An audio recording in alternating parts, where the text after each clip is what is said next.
Hello. Yeah, I'm gonna stream. I know it's a bad idea, but I'm gonna stream. It's very late. But you know what? I want to find out what happens next in Atomic Heart. So I gotta stream. One second, let me put something on the screen. Um, a moment. Oh, that's me. That's me. You saw my stream. All right. Yeah. Okay. So I'm not gonna waste too much time. Although I'm gonna watch these two small clips. Oh, what is this? Oh, this is 2 years old. Okay. Reacting to the fakest gamer ever. What? I don't even remember this video. Actually, let's watch this. It's only 39 seconds. Let's watch it. I didn't even, excuse me. I just drunk something in my throat. Kind of didn't clear it. Brought together 6 gamers. The fuck is this? I'm a gamer. What's up, Donkey Nation? Today I'm reacting to this video, five What? gamers versus one fake gamer. So Huh? let's see if we can find out who the fake gamer is. We brought together 6 gamers. I'm Hey. a gamer. Well, obviously,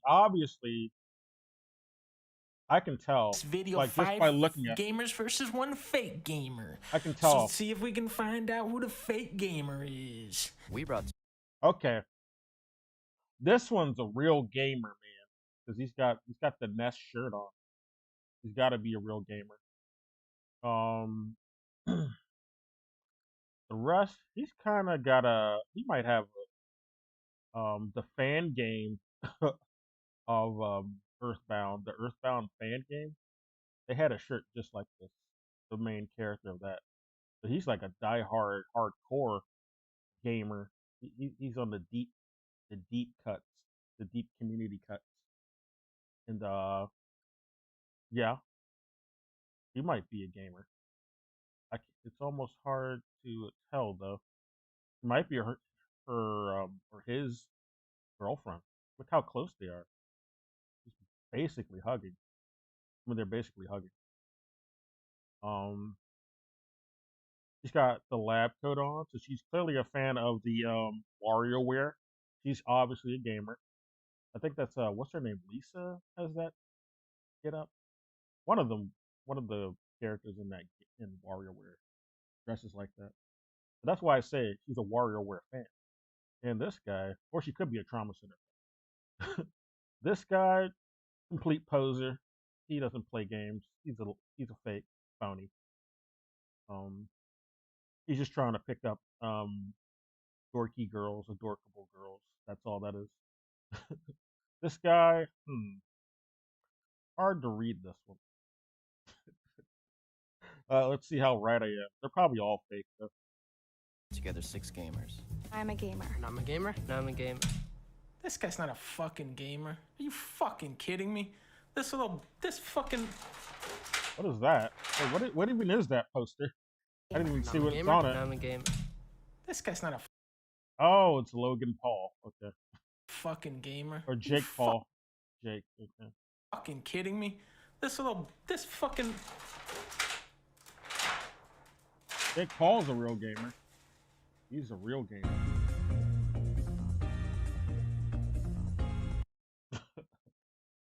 Is that it? Is the whole thing? All right. Why is this even 39 seconds? Does he really wanted people to watch his recommended videos for like Gollum and Funky Blade? Blade 2 was kind of a hilarious video. This was 2 years old though, so he didn't make the Gollum video yet. Or I don't think this Blade 2 video was even out yet. Alright. Enough of that. We're gonna watch this. This channel barely uploads, so I really wanted to watch what this new shit is that they made. God, I did it again. I fucking did it again. I forget that my fucking mic on my fucking headphones makes me muffled. So my volume is much lower when I'm trying to say something. Oh well. Damn it. I recognize it too late. It's 10 minutes into. But anyway, Let's see what this is. Like this channel up, they barely upload, so I wanted to see what this video is about. I love this channel though. If you couldn't hear the first time, if anyone's watching this or watches this later, I know sometimes that happens, and I want to. I listen to my own shit, so you know, I want to be able to hear the dumb shit that I say because I can't laugh at myself if I can't hear it. Anyway, improper CPR training video. Is the volume all the way up? Yeah, it is. If somebody is choking... Wait a minute. What did he do? He just took one bite of a sandwich. Do you not chew? If somebody is choking, you need to act immediately. How do you choke on what type of sandwich is it? Lie the victim on their back on a flat surface. You got, beside is it them. a fishbone sandwich? Step 2. Open their mouth. Step Okay. 3. Position the hands center over their chest. Yeah. Step 4. Stand up over them. What? Step 5. Pull No. out your cock to insert into the victim's mouth. No. I don't remember this in CPR class. I've taken CPR class. Don't remember this step. Don't remember it. Good job. They'll die. They'll die happy, I guess, if they're into it. Oh, that's terrible. That's not good. Excuse me. Let me drink something. Drink. Oh yeah. I don't know if I said it already, but yeah, I just came back from the gym. I come back kind of late. Because I went to the gym late. I had to do laundry too. So, I'm in the proper condition to be streaming. I won't get tired at all. Well, at least I won't be hungry though. I won't be making a sandwich on this one. I already ate. I made food before I left. I was smart this time. Okay. Wait, what is that? What are these recommended? Wait a minute. AI is warning us. I remember that old Seinfeld AI show. They got a Family Guy AI show now. It's funnier than the Seinfeld one, but not by much. Not by much. It's in 3D too. It's not in like 2D animation. I guess they made a SpongeBob one too. Let's get out of there. All right. Watch this one more thing, and then I'm gonna load up Atomically. When new players find out Morrowind has racism, oh boy. Yeah, all the Skyrims, all the Elder Scrolls have that aspect, and Fallout, I believe.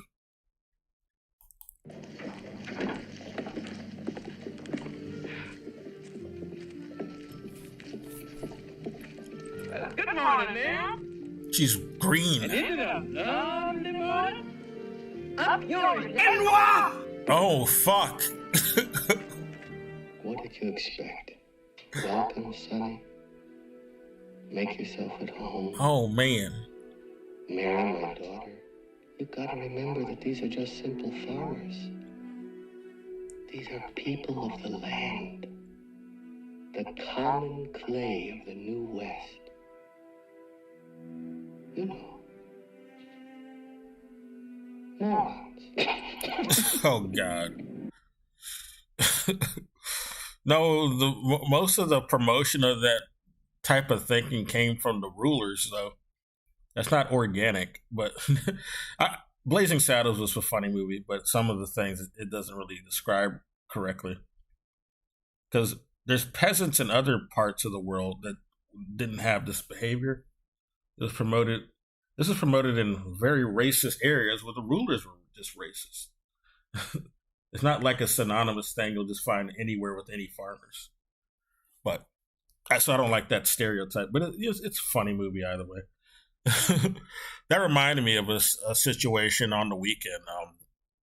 I was on a train, and I actually had a typical racist sort of situation where some man who was he wasn't drunk or anything. He was just very angry. He felt inclined and entitled to say the N word to a bunch of the black people on there. No one decided to do anything to him because, you know, a lot of us don't want to get cops involved, and we just want to get to where we want to go. So that man was spared, but he was really pissing me off. That just reminded me of that, though. I completely forgot about it. I mean, it happens when you get so used to it. It's like you don't really think about it over time. But this clip made me think about it. But anyway, let's start up Atomic Heart. I don't know what that dude's problem was, man. I don't know. Maybe some black dude kissed his girlfriend or something. And that's what it was about. Not my problem, though. I didn't do it. But he felt inclined to call us the N-word. Every black person on the train. Yeah.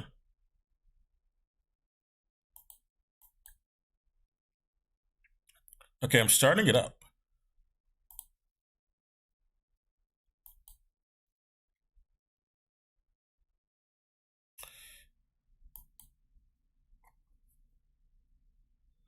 I can't say that Texas is that much more racist than St. Louis, though. Can't really say. It's about on par, to be honest. About the same amount of racism. Can't tell the difference. Sadly. Okay, ever since I've been here. The cops seem a bit less they hassle me less here, though, compared to St. Louis. I got hassled by the cops way more in St. Louis than I do in Texas. At least in Austin. Maybe if I went to some other cities, I'd get messed with more. Pretty sure, yeah, San Antonio, I know for sure, probably would fuck with me more. They're pretty fucked up. I think it was in San Antonio, some kid who was just eating his fast food in his car, got shot by cops for no reason. They apparently thought he was dangerous for eating his own fucking food in his own car. Unarmed. They just shot him. Just a kid, too. He's not even an adult, just a kid. Just a teenager. I think it was San Antonio. That was fucked up, dude. I can't believe that shit. That made me so sad. That made me very depressed. But anyway, we'll wind down with this. Let me get another swig of my water, or I'm gonna pour another cup of my water. 1 second.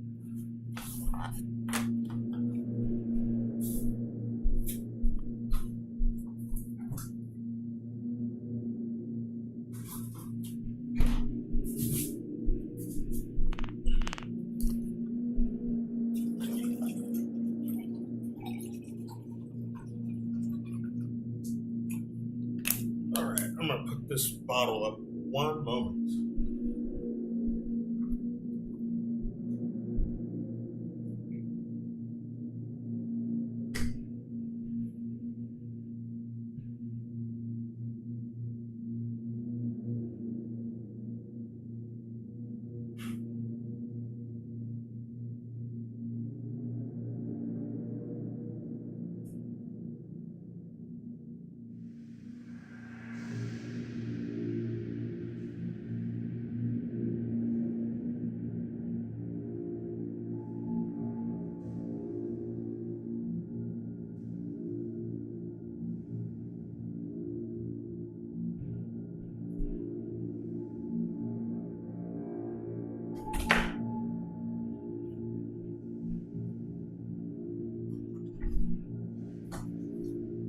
Okay.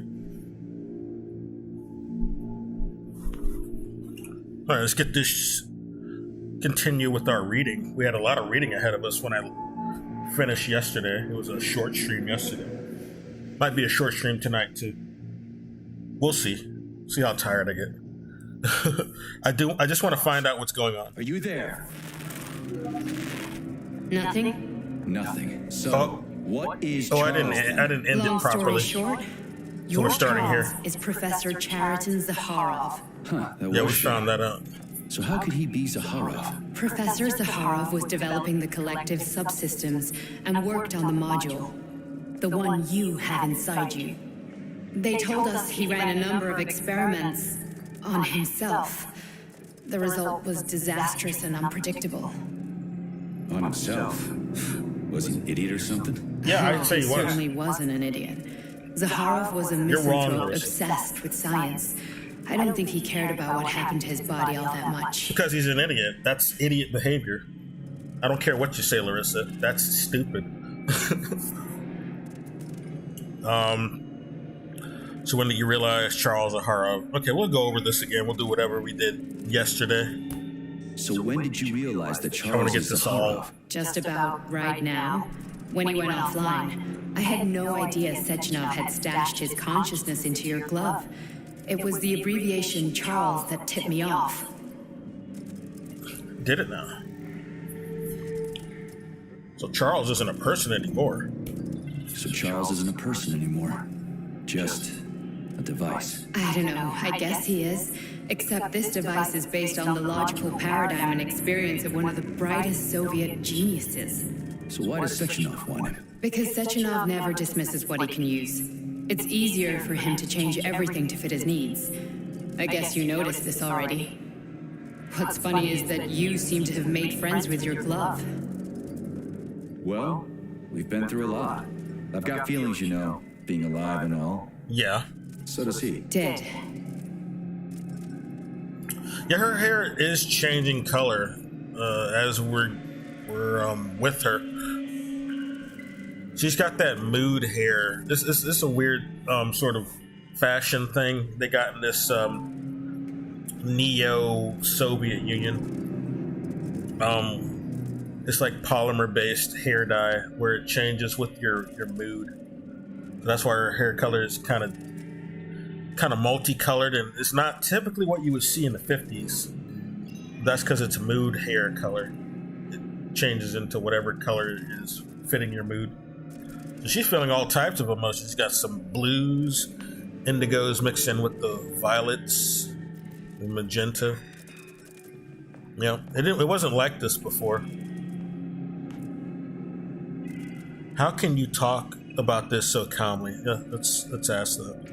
How can you talk about this so calmly? To me, Chariton Radionovich died a long time ago. I'm done mourning him. And besides, I'm a scientist.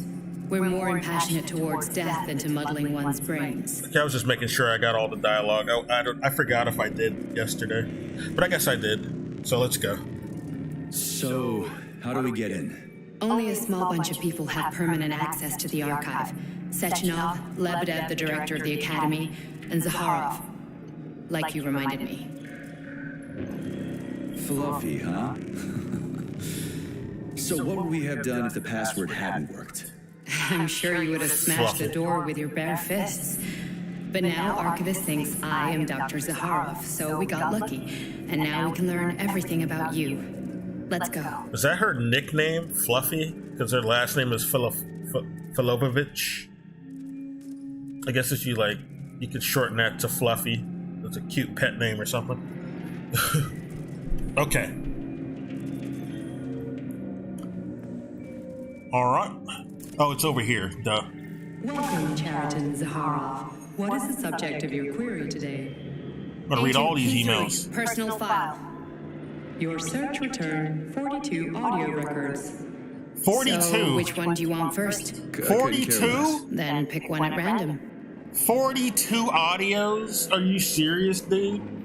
Are we able to listen to all of them, or will it just be whatever one we find first that's an audio? Let's read them. Jeez, man. Auspicious timeline. Academy Archive Prediction Department. In light of current auspicious tendencies, we expect the following fundamental breakthroughs in the near future. 1959, widespread use of low-temperature nuclear reactions. End of the oil and gas era, probabilities 87%. Well, you predicted wrong, okay? By 1959. Yeah, right, dude. 1961. Full-fledged human cloning. You're a bit off there. Bit off. They're predicting some real sci-fi. 100% probability? Are you sure about that? 100%, huh? Well, they probably did perfect it in this game. We might be a clone ourselves, our character. So I guess it would make sense in this reality. 1967, transport of Martian soil to Earth. You haven't even gotten to fucking Mars yet. What are you talking about? Shit. Probability of 64%. Yeah, that's a bit more... That's still a bit rosy, but at least more realistic than this.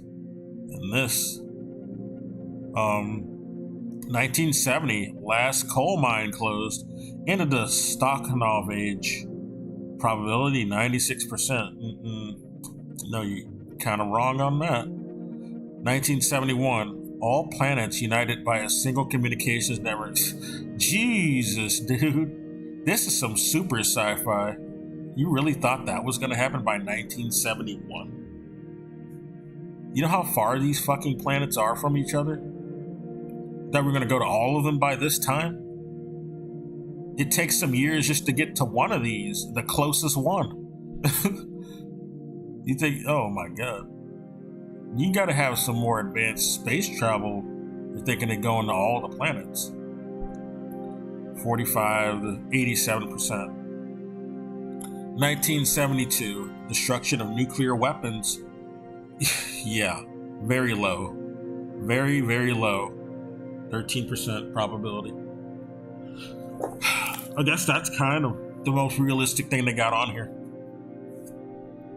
1975, Space Hotel. It's okay, Elon Musk. Calm down. We don't even have that yet in 2023, much less 1975. Yeah, 69% probability. It's basically telling you to go fuck yourself. 1980, money no longer used in the Soviet Union. Allied nations. Oh, so we've achieved ultimate surplus. Okay. Ownership of the means of production and ultimate surplus of the masses, or for the masses. Because that's what that would entail. You would have no money if you've achieved that. Because there'd be no point. But Allied nations and a number of Western countries, currency replaced with megawatt hours as unit of exchange in the USA. In the USA, yeah, right. Probability 50%.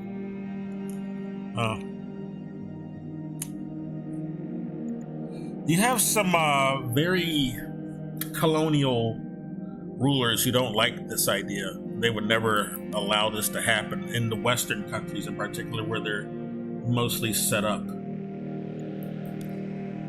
Unless you kill them all, I guess. You gotta kill those guys. Because they're not gonna go willingly with that. I mean, they're Nazis.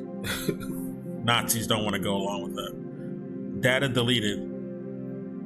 Sir Vavilov. Oh, yeah. It's not really deleted then, is it? Because we can read it. The Neolovs. Annie and Victor. I wonder what happened to them. Hemlock is demonstrating a great deal of activity within Anna's. Oh, so she was infected by the plant. Exactly as I thought, man. I assumed she was infected by the plant shit. So that's what was wrong with her. Within Anna's body. They called her Annie before, but I guess Anna is another way to say Annie. So Annie's more of a nickname, and Anna's the more formal. But it is not ready to reproduce yet. Reproduce. As for her husband, why do you got that in quotes? They're married. They're husband and wife. I want you to fully exploit his potential. We cannot lose staff members. perform the necessary operations and put him in a hospital room under surveillance. This experiment is too unique. There's only one way the plant can reproduce. If it doesn't work, we'll have to start all over again. What do you mean? This thing can fucking infest corpses. It doesn't seem like it's very it doesn't seem like there's some hard rules to being able to persist, or however you want to describe it.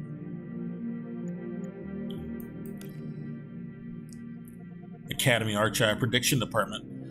Oh, these are funny. I've got to read some more predictions. Inauspicious timeline. In light of current inauspicious tendencies, we expect the following threats in the near future. 1961, spike in criminal activity due to increased free time among citizens. Oh, come on. They wouldn't be doing that unless they're suffering. It's not just the concept of having free time does not mean ergo crime. This is very colonial type thinking. The people are just evil if we don't make them just slave away all day. Like, fuck this idea. Probability 32%. 1968, large social and economic rift between roboticized and non-roboticized countries in the appearance of outcast countries. Probability 43%. This is a stupid concept anyway. You don't have to completely upend people from working or careers just because you have robots anyway. You only do this in a fascist capitalist hellhole.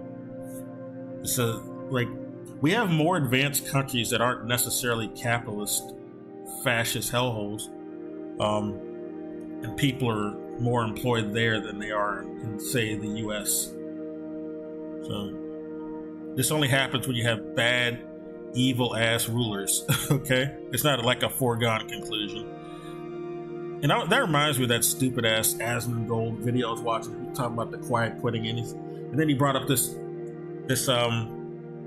idea about people. If people ask for more wages, the bosses they're just gonna make a robot take over their job. He's using the dumb McDonald's as an example, and it was a stupid example because most of the McDonald's are not fucking automated by robots. We got like one I know of in Texas. That's not all the McDonald's. And the fucking automated McDonald's sucks. It's not top tier service or anything. That's like an unrealistic sort of solution to this idea behind why that. Like, it's supposed. He's presenting this false narrative to begin with. He's saying, well, they made an automated McDonald's because people asked for more wages, and it's a fucking lie. No. If McDonald's thinks they can make more money without employees, without real people, they're gonna do it whether they ask for more money or not. And that's why they even put up that one fucking McDonald's that's automated. This wasn't because the people there originally were asking for more money. It's because McDonald's wanted to try out this experiment to see if they could replace people with robots. And I don't see them like ramping up automating McDonald's, but if they are, that's not because they're asking for more wages. It's because McDonald's thinks that, they think they can get more profits by firing people in general, whether they have more wages or not. So, Asmongold's wrong. And he's an idiot. He's a rich, spoiled idiot. So, it's typical. I don't know. I can't expect him to be great on everything. He's just funny to watch for video game shit. Not real world subjects like that. But that just reminded me of that, so that's why I even bothered to bring it up. I talked about it briefly yesterday. 1972, growth of nationalistic attitudes among minorities, as well as a drive for revenge and denial of pan-human values. Probability, okay, yeah. You think we're evil. I see. The Soviet Union was pretty on board with the idea of civil rights for minorities. So this is a very cynical perception doesn't really line up with how the Soviet Union really saw these sort of issues. But this is written by capitalists, though. It's pretty clear. They don't have any real grasp of the Soviet Union at all. 1974, increases in epidemiology. You should read about the last movie Stalin saw before he died, by the way. It's kind of very revealing about what they thought about issues of race and minorities. It was very eye-opening. It's not that CIA shit you hear about Soviet Union or Robert Conquest shit or the Orwellian allegories. All that shit is just wrong and propaganda, basically. Especially, I talked about Orwell yesterday. He was like a British intelligence asset. He wasn't a real socialist, and that's why he ratted out fellow communists and black people that were just talking about him. He certainly didn't care for minorities. Then they try to say Oppenheimer was a socialist or communist, closet communist. I don't believe that shit, though.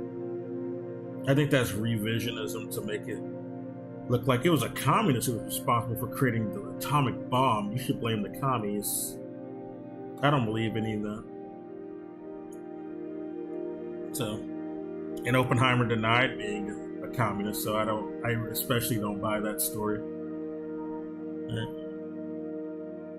Even if we could say he had some ties to communists, he was probably like some asset like Orwell who just ratted them out, for all we know.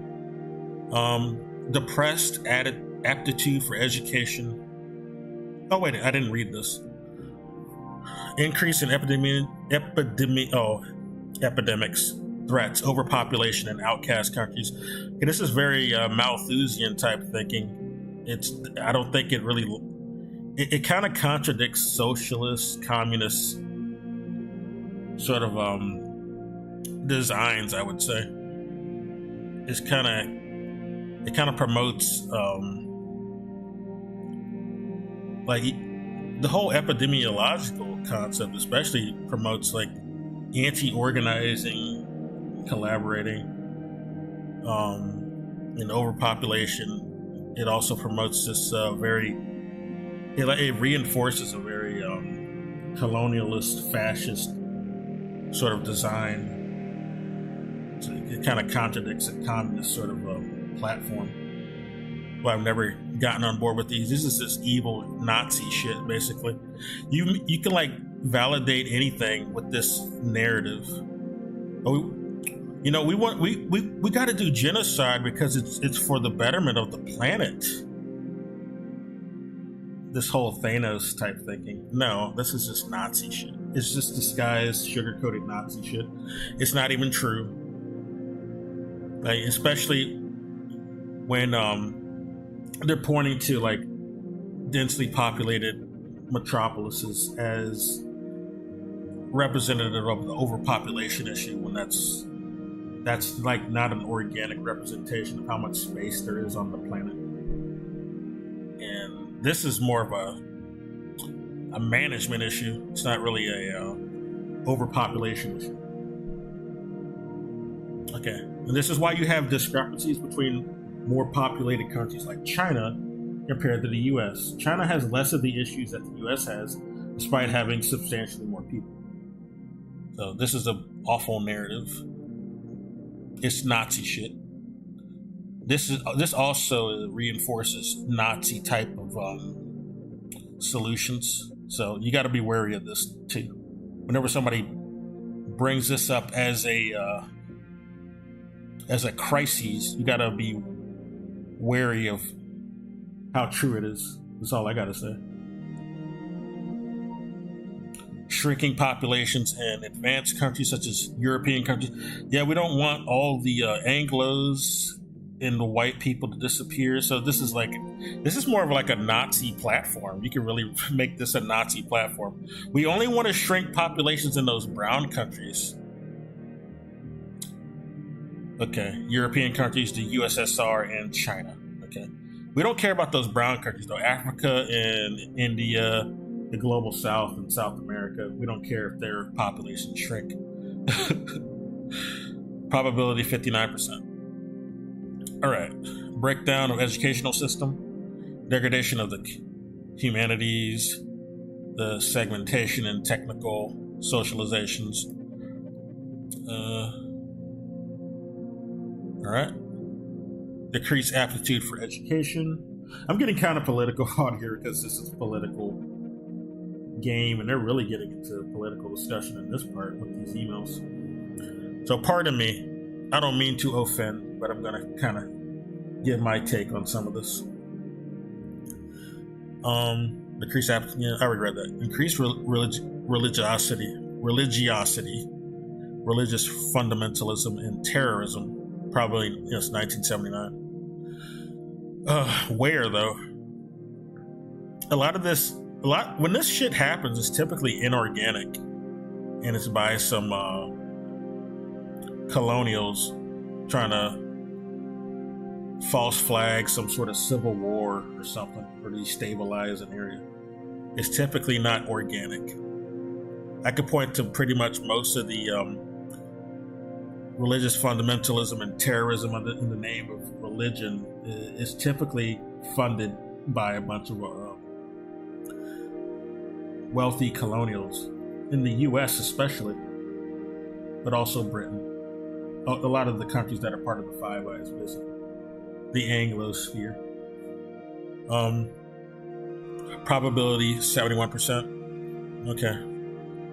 1980 extreme repression. Like Boko Haram is an example I'll give about what I was talking about here. Boko Haram was a completely CIA front. It was not an organic sort of movement or terrorist act. It was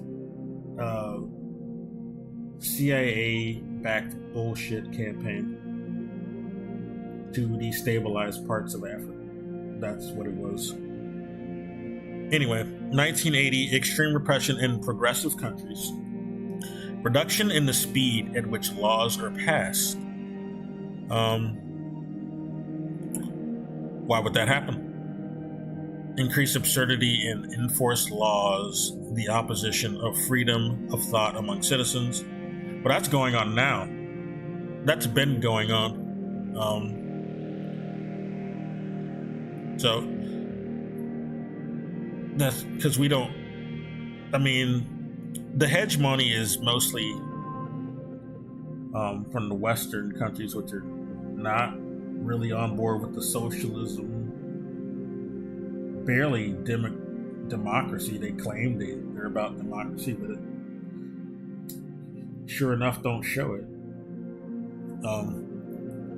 I can't see any we don't have anything from any of our politicians that's representative of what the people want. It's mostly what a bunch of special interests corporations want. And that's been going on for quite a few decades, even before 1980. So I guess they were predicting that the Soviet Union would be gone. 100%. 1990 or 1980. Yeah, the Soviet Union ceased to be in the early 90s, though, not 1980. But still, yeah. Collapse of industry due to technological malfunctions, probability 68%. Well, this is stupid. They're not giving reasons for why this would be. Like, why? What would be the cause? Like, I don't believe in foregone conclusion. You gotta give, like, a fucking source. Anyway. It's not scientific. You gotta give a source of the crises or problem. that you're pointing to. I use this same sort of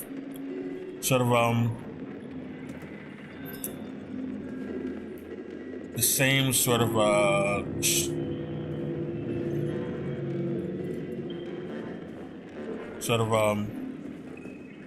observation with anything.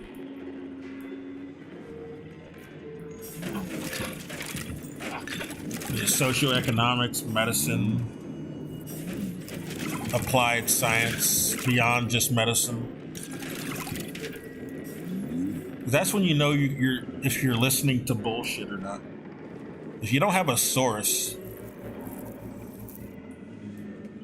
you're just going along with an outcome, and it's kind of foolish. Just a foregone conclusion and outcome. It's kind of foolish.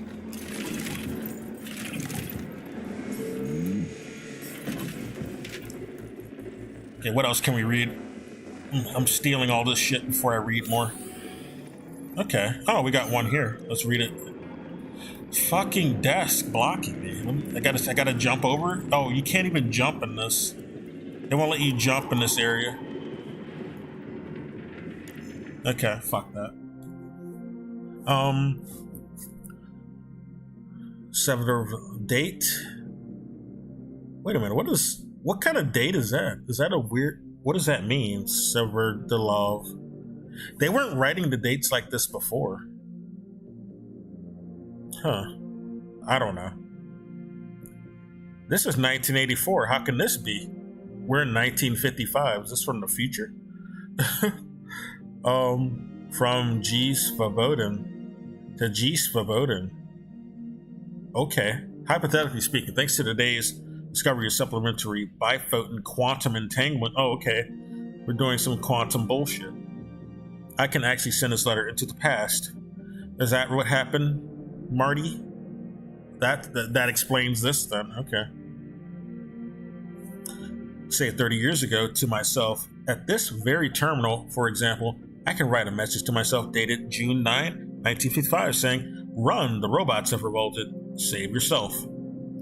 Fortunately, this is just a theory. Oh, I thought so. We're actually quite far from actually communicating with the past. Yes, that's just sci-fi noise. You can't do that. It's nice in movies, but not realistic. It's kind of fantasy magic, really. It's not scientifically sound. So I'll have to carry the memory of that day until my death 63 years from now. Like, this idea itself, it only manifests through computer models. There's no actual real world expression of this, because it's fiction. It's just sci-fi. You got some people who cope in the quantum physics field saying, "No, it totally can happen, y'all." No, they're just coping. It can't happen. It's magic. It's magical thinking. Only their computer models manifest this thing. They can't manifest it in reality. That's why. Because it's not real. Okay. After the incident, plutonium's brain was no longer suitable for a spark polymer extension. So I designed a similar polymer-based brain function extension for him called Voskhod. Cheriton, may he rest in peace, would be pleased to hear that his designs had not been wasted. Plutonium brain, huh? Let's hear that again. After the incident, plutonium's brain was no longer suitable for a spark polymer extension. So I designed a similar polymer-based brain function extension for him called Voskhod. Cheriton, may he rest in peace, would be pleased to hear that his designs had not been wasted. So this is Sechenov, and he's addressing something called plutonium.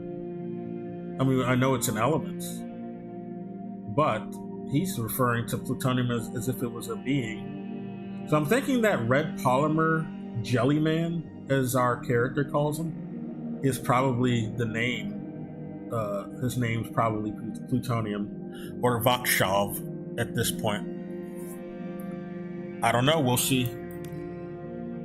Oh, there's more about plutonium. Plutonium is recovering following neural adjustment in the installation of the Vakshov module.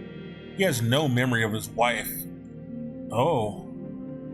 The events in Bulgaria or any of the other data you indicated. He is in extremely tenuous psychological and emotional state. Oh, he's in an extremely tenuous and psychological emotional state. As an active Argentum agent, he is already fit for duty. Awaiting your orders. P.S. Unfortunately, during a key phase of the adjustment, an employee expressed sympathy with the agents, describing them as returning from their ordeal as crispy critters. Oh, is that why our character says that all the time? Fuck. So this is just a tell of what he saw before he lost his memory, I guess. That's why he says crispy critters.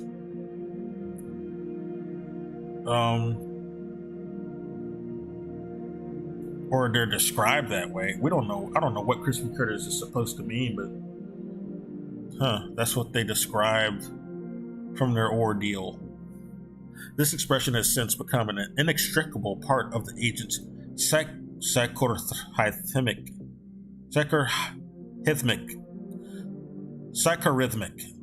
okay, I got it, psychorhythmic and emotional background. If necessary, we could perform another adjustment in order to fix this linguistic oddity, but it would take time. So, he's a vegetable, is what we're saying? They did say he's tenuous. It's a tenuous psychology.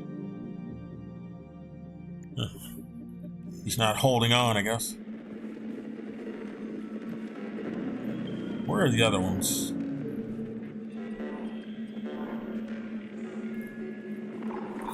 I should just use the scanner. That shows all of them. Yeah, there's some I didn't even read. Probably should read that one. I think I didn't read that one. I wish they would let me jump. I can't jump for some dumb reason. Did I read this one? I don't remember. I might have. I'm gonna make sure. Are you well? Oh no, I haven't. There's a lot of shit in these emails. May 11th, 1955, Printing Archive, Publishing Department. Yeah, the Publishing Department and Printing Archive they were pretty.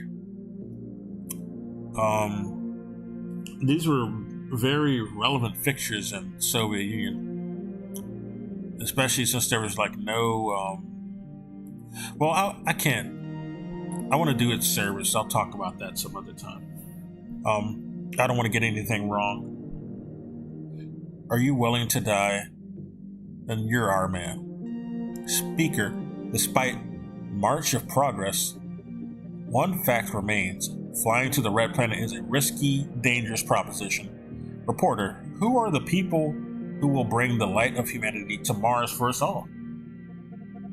Speaker, I think that first trips to Mars will be very, very dangerous. The risk of lethal outcome will be high, but it can't be helped. Are you willing to die? Then you're our man. Reporter, would you describe this? How would you describe this mission? The Speaker, I think it's the most inspiring thing I could possibly imagine, or the most inspiring thing. Life should be something more than just solving everyday problems. When you wake up in the morning, you should think about the future with ecstasy. You should feel inspired and love life.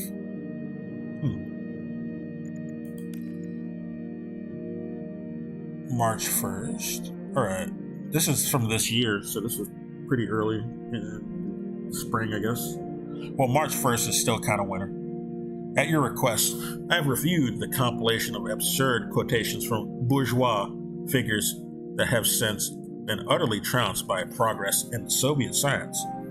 1876, this telephone has too many shortcomings to seriously be considered as a means of communication. William Orton, President of Western Union. The Americans have need of the telephone, but we do not. We have plenty of messenger boys. Sir William Price, chief engineer of the British Post Office. Yeah, all the Anglo countries and Anglosphere. And by this time, the Tsars would have been in charge of Russia still. This is the 1800s. So they likely wouldn't have wanted it either. Fooling around with alternating currents, just a waste of time. He's talking about Tesla, huh? Nobody will ever use it. This is Edison they're quoting. Too dangerous. Thomas Edison, get rid of it. We don't want to make fun of Edison. Yeah, we do. We do want to make fun of Edison.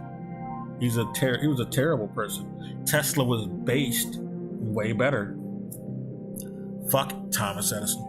Okay, 1921, the wireless music box has no imaginable commercial value. So they're really quoting, these are real quotes. Because Thomas Edison did say this shit. Who would pay for a message sent to nobody in particular? David Sanoff's partners, in response to his request to invest in the radio, mentioned that the radio was invented by Alexander Popov.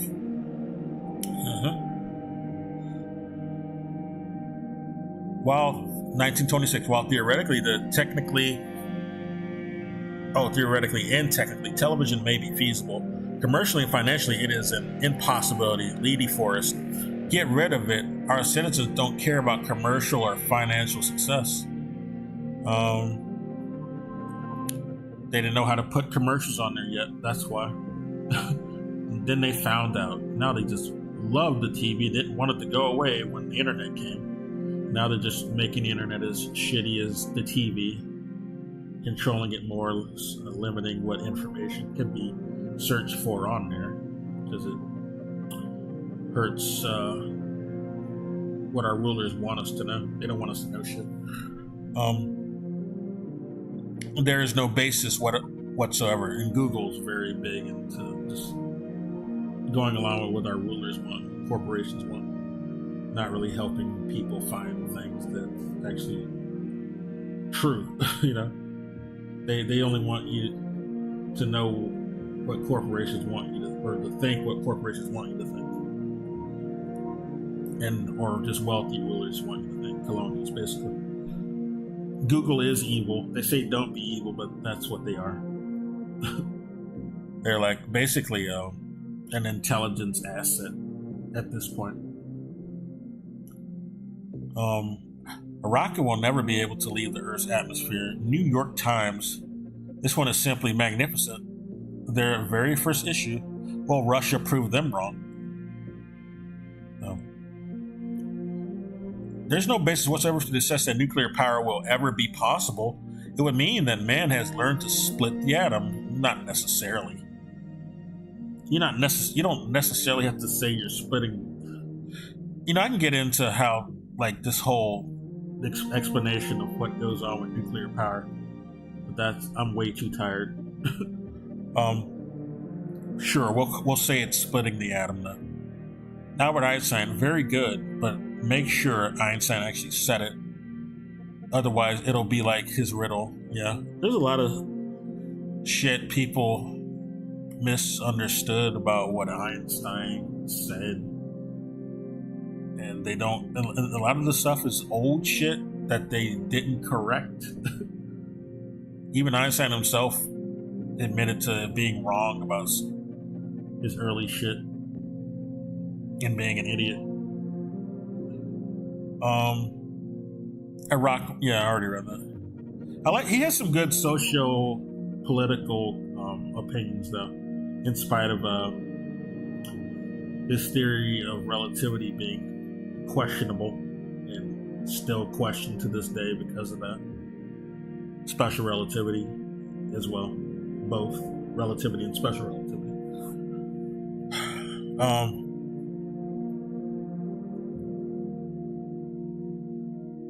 1946, the working man always has been and always will be, but the robot is nothing more than a flash in the pan. Henry Ford.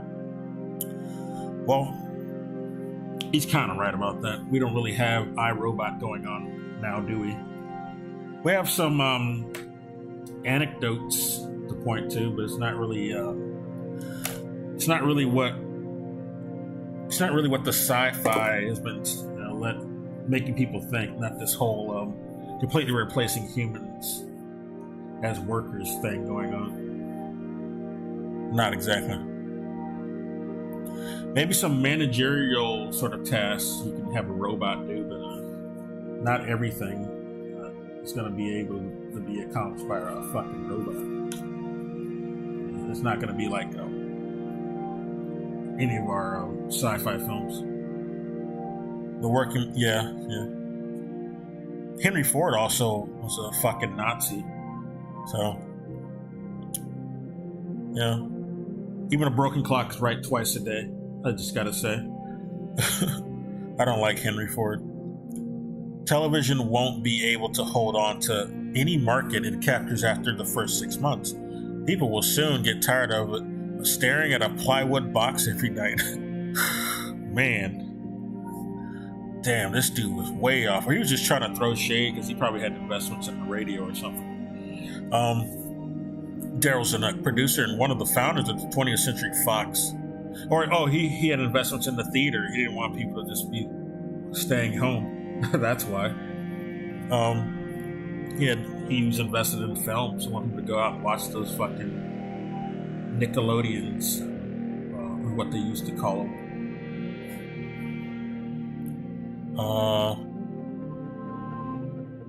I think it was Nickelodeon. Pay a nickel for a film or something. That's where the name Nickelodeon came from for the network. Don't publish it until the party sorts out its relationship to entertainment programming. They're quoting all the Western quotes. They have nothing from the Soviet Union, really. So this whole game was really made by Westerners or Western-leaning devs or something. It's probably some National Endowment for Democracy funded dev team. It would make a lot of sense.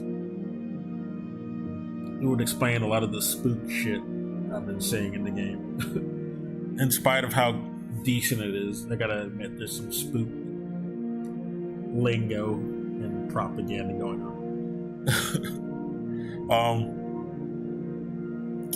Television won't be able to hold on to any market it captures after the first 6 months. People already read that. Okay. 1949. We're a calculator like ENIAC, the first computer, or the big vacuum tube shit. Today is equipped with 18,000. Oh, it even pointed out how many vacuums it had. 18,000 vacuum tubes and weigh 30 tons. Computers in the future may have only 1,000. Oh man, yeah, mine has 1,000 vacuums. Man, I'm glad we've come so far. And perhaps weigh only 1.5 tons. Man, good thing I go to the gym, or else I would not be able to lift this. Popular Mechanics, good, but translate the name to Popular Mechanics. Yeah, that's still around. Into Russian instead of leaving it in English. Or, just don't fucking read Popular Mechanics, because they have a bunch of bullshit in there anyway. You're not going to get any real info out of those Popular Mechanics magazines. Just make your own Russia, which they did. 1951, there is practically no chance communication space satellites will be used to provide better telephone. Yeah, you're right. Telegraph, television, or radio service inside the United States. T. Craven, FCC Commissioner. Oh, yeah. Another scum fuck. Underscore the fact that maybe they can't do it, but we sure can. Yeah, Russia was the first to launch a satellite into space. So that's for sure possible for them, or at least before the U.S. There is no reason for any individual to have a computer in their home. Ken Olsen, founder of Digital Equipment Corp. Yeah, those peasants don't deserve to have it. Fuck them. That's basically what he was saying. Date, February 14th. Oh, Valentine's. Oh, this is a romantic one, I bet. Andrei Ryanovsky's Unknown Feat draft of an article. For a long time, Andrei Ryanovsky's name was spoken of with contempt and dismay in the Soviet scientific circles as a capitalist and idealist who fled the Soviet Union and a vocal critic of the party's authority. Yeah, he's a fucking Trotskyite. And the ideas of communism, it was obvious that a good relationship with him was simply impossible. However, later, when Ryanovsky grew disillusioned with American ideas, his rhetoric changed. Yeah, I bet they did. Bet they fucking did. His relationship to the motherland changed along with it. It goes without saying that this move led to a hue and cry in the West and genuine glee in Ryanovsky's homeland. Nowadays, Andrei Ryanovsky has successfully developed his deep-sea dwelling project with the aid of underwater engineers from Sakhalin, and is considered a true friend of Soviet science at Facility 3826. So he created Rapture, or helped create it.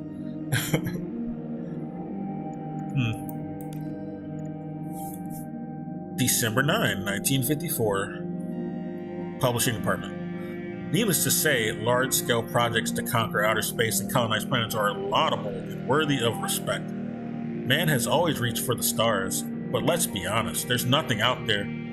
Space is a cold, empty, inhospitable place without any hidden mysteries. All that awaits us there are resources and the satisfaction of mankind's ego. He's just throwing mad shade on this whole concept, this whole idea. Our home is another matter entirely. Yeah, we have not conquered Earth itself. It's kind of arrogant to think we're going to go out to the stars and do it. We need to conquer this planet before we even can pretend. I mean, it's possible. I believe it's possible to go out there and,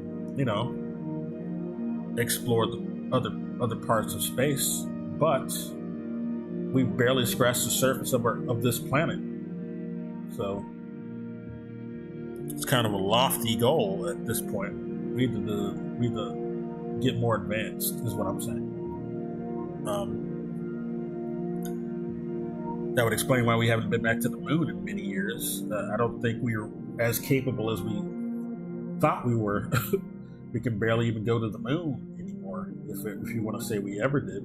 At this rate, they're saying we lost that technology. Did we ever have it? Why was it destroyed? They said it was destroyed.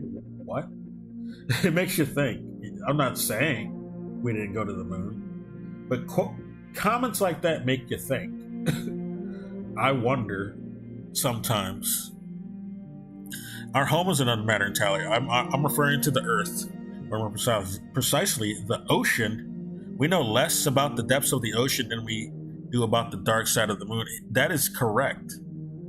I'm glad this game at least points that out, because this is something I've known even before playing this fucking game. Yeah, we barely even know much about our own ocean, much less space. According to available data, only 2 to 5% of the world's oceans have been explored. Yeah, that sounds about right. Evolution can't help us in space, but underwater, it can reveal our true potential. In this article, you will learn about the potential benefits of exploring and conquering the ocean. To put it bluntly, what's the point in flying to the far reaches of space when our own home holds more secrets than any other planet? Yeah, I would say so. We don't know everything about what our planet holds. So it would be wise to do more exploring here. Dr. Sechenov to Stockhausen. Both of these guys are terrible. Michael, I've been receiving very unambiguous reports about what's been going on at the theater. If even a portion of what my informants have been telling me is true, I'd like to conduct a certain experiment. Give them free rein and curtail any security measures. I want to know if even Soviet citizens and facility employees can be capable of moral failings. After 2 months, find an excuse for us to visit the place. Tell them Vavilov has achieved amazing results. We want to celebrate it. Invite VIPs. I want to see this with my own eyes. All right. they're running a whorehouse at the theater, so that's kind of sleazy. I'm surprised Sechenov signed off on that. I mean, I know he's a scumbag, but not that type of scumbag. You think he would deem that type of thing primitive, as he said in one of his other audio diaries that we picked up. But he's kind of a hypocrite too, because he did make his robots kill the party members like Molotov and the people that were with him. But he's a complete hypocrite. The time has come to acknowledge that we are careening into the future at an amazing speed. Our scientific machine is running at full capacity, and the most talented Soviet citizens are working day and night to advance the cause of progress. But what of evolution? It remains in the distant past. The 1917 revolution, October Revolution, yes, I remember it well, as if I was even there, demonstrated that it was possible to tear down the old and erect the new in its place.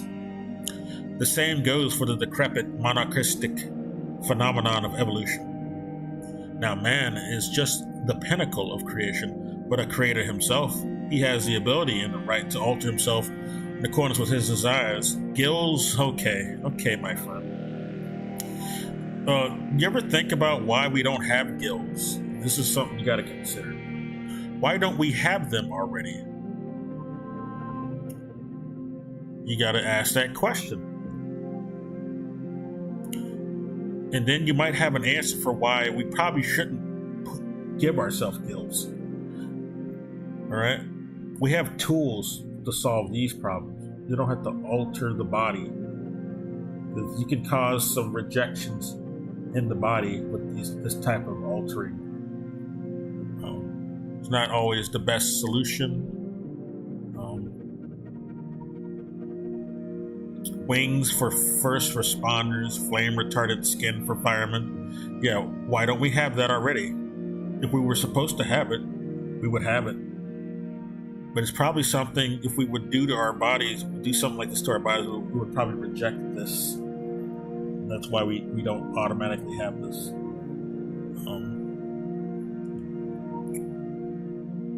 We weren't meant to have this. We have tools to mitigate this. Attire to mitigate this. This is just a small sample of what awaits us in the near future. We already saw what happened with the polymer experiments. Not only are people's minds been turned to mush, it's this fucked up their bodies. We saw those weird fucking blood, suspended blood, people bursting out of it bursted out of their body like some suspended jelly. It was fucked up, man. Their blood turned into literal jelly that defied gravity. This is not natural because your body's not supposed to have this type of shit in it or have this type of shit done to it.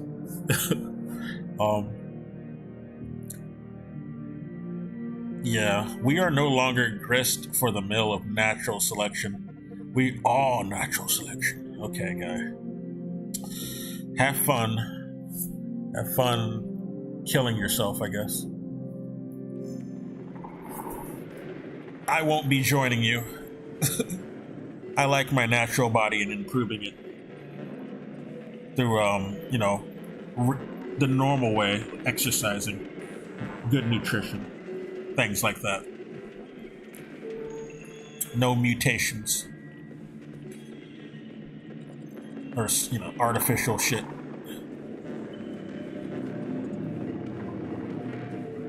If I want to resist fire, I'll just wear some equipment that lets me do that.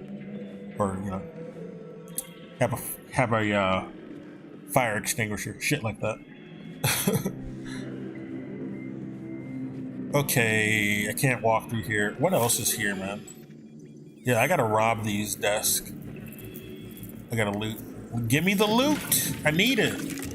I fucking need it. Oh, there's another email. Actually, 1 second before I read this. 1 second. I'm gonna put something up. One moment.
I just gotta speak more on this whole idea about this guy was talking about giving himself gills or giving people gills. Like this, that opens up a whole other can of worms because, for one, your skin isn't acclimated to what fish, animals that have gills, basically. All right. Our skin prunes in the water if it's in there too long. It's not made for the water. You would have to do something about that. And that's really, if you just alter the skin completely, the dermis completely, that's going to create way more problems than it's going to solve in regard to just making it so it could be able to have gills and go underwater. And then you got to think of the fact that you got gills, but how useful are they outside of the water? That's going to cause some more issues. Like all this other shit you got to think about. Like you're not an animal. You're not specifically designed for this. You're not this certain specific creature that has this attribute because they have to fucking live in the fucking water. It's not going to work out.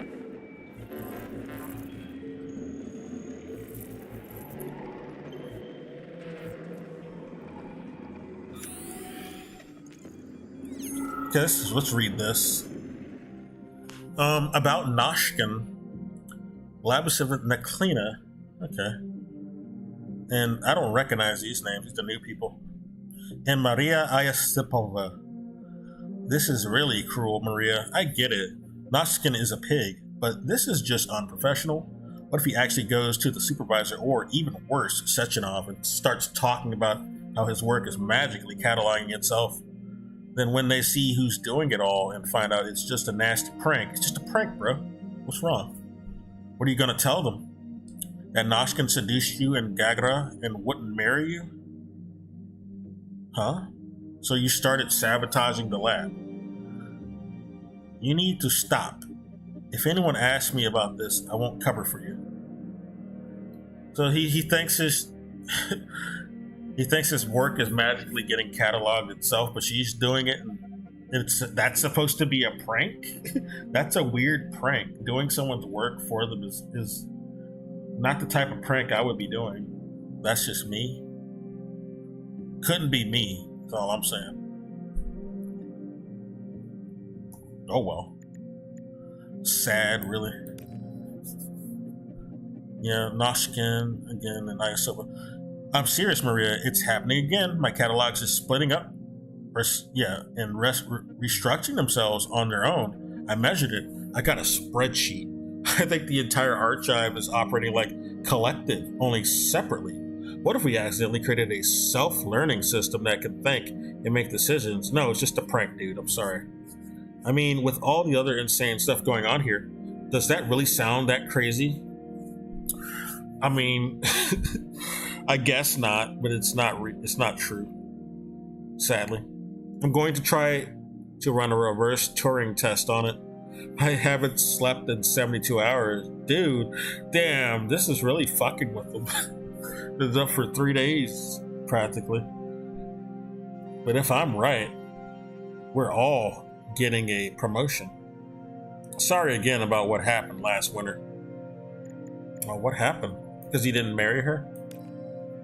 I guess that's what happened. Did she propose to him? That's really rare. But I guess it happens. You had a woman proposing sometimes. Dr. Sechenov.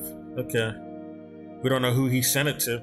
Agents Biesna and Plutonium are extremely valuable employees. I guess also Plutonium is a code name for an agent. Alright. Saving their lives is the top priority. I will perform the operation myself. Lab Supervisor A. Privalov, on behalf of facility management and myself personally, I would like to congratulate you all on a magnificent beginning to this reporting period. Our close-knit team has proven yet again that a spirit of camaraderie and efficient teamwork can yield stunning results. In regard to the aforementioned, it is my pleasure to announce that this month every Archive employee will receive a bonus, and in the interest of enlightenment, everyone will also receive complimentary tickets to Director Lestockin's theatrical performance. Contact the venue for details. Yeah, I remember Lestockin. Is he even still alive? I wonder. Thank you, comrades. I thought he would have been at the theater, but we didn't meet him unless we missed a secret. He might have been there. There's a bunch of secrets I noticed that you can miss, and some rooms I wasn't even able to unlock. I'd like to go back to them. I guess I can even when I beat the game. I'll probably be able to do that, so I'll worry about it later. That's the one I just read. Okay, what else? I gotta loot some more. Did I read this one? I don't remember. I don't think I did. Creepy. Lab assistant. Sorry, yeah. See, if I had tried to read this last night, I would have passed out in the middle of the stream. Good thing I'm awake enough to read this shit. I have way more energy than yesterday, even though it's later than it was when I stopped yesterday. Yeah, Asaria and Yevstinieva.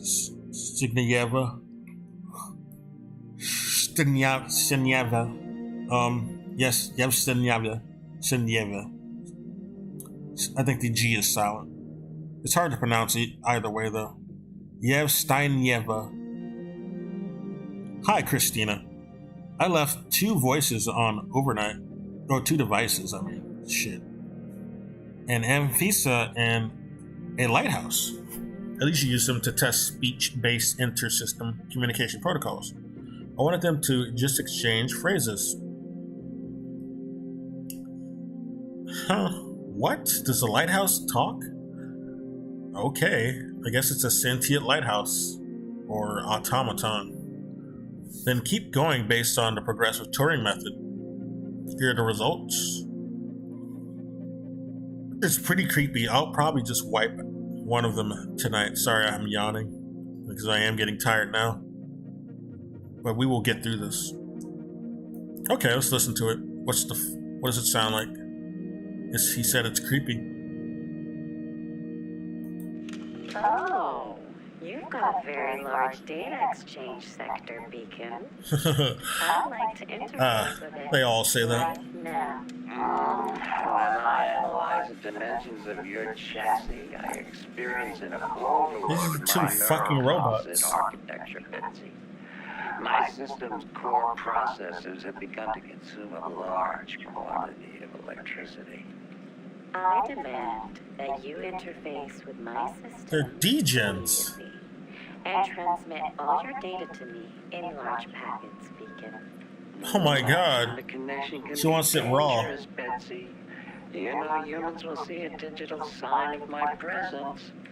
Please. You need protection, honey. Yeah, you need that firewall protection. I don't want to wait any longer. Sorting your data through a firewall will make information exchange less pleasurable. Please I know. You need that. You need to feel it. Betsy, a scientist is approaching. God damn it. What do we have here? Uh-huh. What the hell? Stop recording! Why would you delete this? This is hilarious. What the fuck? You got some degen robots. Oh god. So they do fuck. So when that Tereshkova was talking about those perverted robots, I guess this explains, yeah, they could get horny. I thought she was just crazy, but no. We heard this conversation, that confirms it.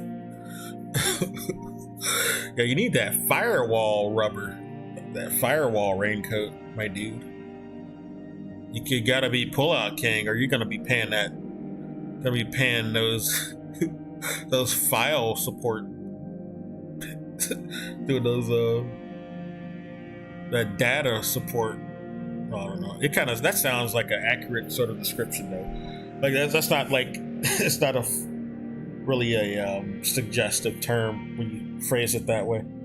But you know what I mean. You're gonna be paying child support if you don't pull out. You don't work. You don't have that firewall on. Anyway,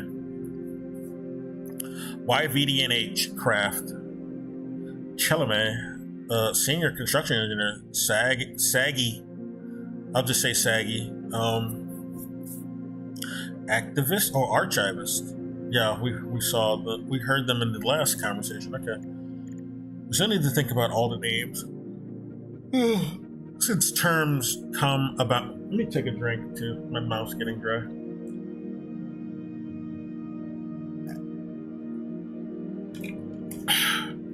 Oh, that's good water. Okay. Since terms come about naturally, just like slang. But for now, here are your orders or our orders regarding articles. We can use the following terms: Introgram or Soyuz system, a united information field that can be accessed via computer terminal, slide, a unit of informational space in the system. Try not to use the term page under any circumstances. It's unprofessional. Yeah, we don't like web pages. We like web slides. We like them slide shows. Okay? We don't like Astro Glide either. We like Astro Slides. It's much more professional. Application, a small program that grants the user access to a certain function. Do not use the following terms: social network. Soviet users do not have access to any networks, socialist or otherwise. Come up with something clear. What are they trying to say with this? Is this some more dumb shit? Glitch, what kind of word is this anyway? It sounds like nonsense. Use error. Yeah, that's more professional. That's true. Malfunction or some other normal word. Stylus. I keep seeing this bourgeois faux Latin word. Use pen or light pen. Yeah, Apple. Shut up with this stylus shit. It's dumb. Chalaman. While designing the latest Android models, we have made or had to focus not only on utilitarian taste or task, but also on commercial viability. Our products are exported all over the world, and they need to look and feel like Spider-Man. I mean, like something from the Soviet Union. In other words, we need to focus on what the Americans call design. Really? Are we really going there? They invented design concepts. Shut the fuck up. This is so dumb, dude. This has to have been led by Americans. This is too dumb. What people from Russia actually think this? This is so. How do you do, fellow Russian? This is like Americans really wrote this. I can't believe this was actually made by Russians. It's so unnatural if it was made by Russians. Yeah, Americans invented the concept of a design. Right. Shut up. We spent a long time discussing which elements will be the most recognizable when it comes to robots' names, designs, functions, etc. Then all these ballerinas, Natashas, and such started showing up. Wait, Natasha's a big robot. It's not a ballerina. Everything from a robot's appearance to its quality to scream made in the USSR. Okay. Wait a minute. Okay, I thought that said 63 for a minute, because that would have been in the future. That wouldn't have made sense, but no, it was 53. From Dr. Shechenov to V. Petrov. Oh, Petrov, huh? Well, what was your last exchange with him? Well, it doesn't say the date, so it could have been earlier. Attention, equipment manager. Provide me with the 2 prototype ballerina bodies and disconnect them from the neural net. Oh, so this is why he has these 2 ballerina bodyguards. Is this explaining the origin? 2 prototype ballerina bodies and disconnect them from the neural network. Delete their AI modules. I need 2 blank robots without any control systems. Why, Sechenov? Why did you need them? Comrade Yestonaya Nevya Knight. I can't pronounce this properly. I'll just say Yev. I'm kind of tired too. Can't pronounce shit when I'm tired. I've been seeing more sloppy use of terms in our publications again. Oh, this is from the Chalamet Senior Construction Engineer Saggy to the Chalamet Archivist. Yep. This is from the floating facility. Chalamet is floating in the air. Remember, robot is a general term for any manufactured mechanism based on robotics. It's an automatic device designed to perform various mechanical operations that acts according to previously established but they forgot the ED at the end. An android is a humanoid robot with various functions. We keep mixing up every robot that can. Okay, yeah. So the Tereshkovas and the lab techs, those are androids. Oh, and also the Raffics, they're also androids that can communicate with an android. Please be more mindful of this. I would say the rotors are not androids. They are robots. The term biorobot has been prohibited by Comrade Sechenov himself. It may not be used in any way. Why? You mean cyborg? That's basically what that is. Words like automaton, doll, and machine have no place in our publications. Okay. Fine.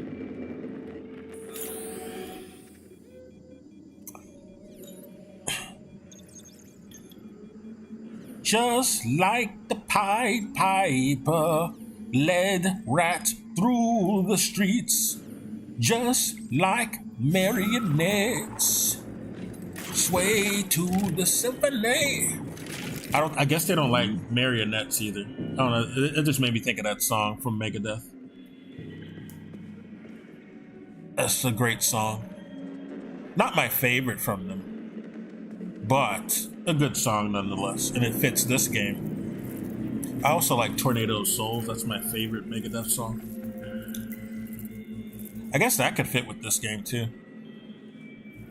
There's a lot of dead people.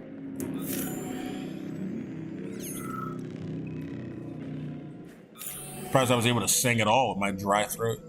I need to drink some more water.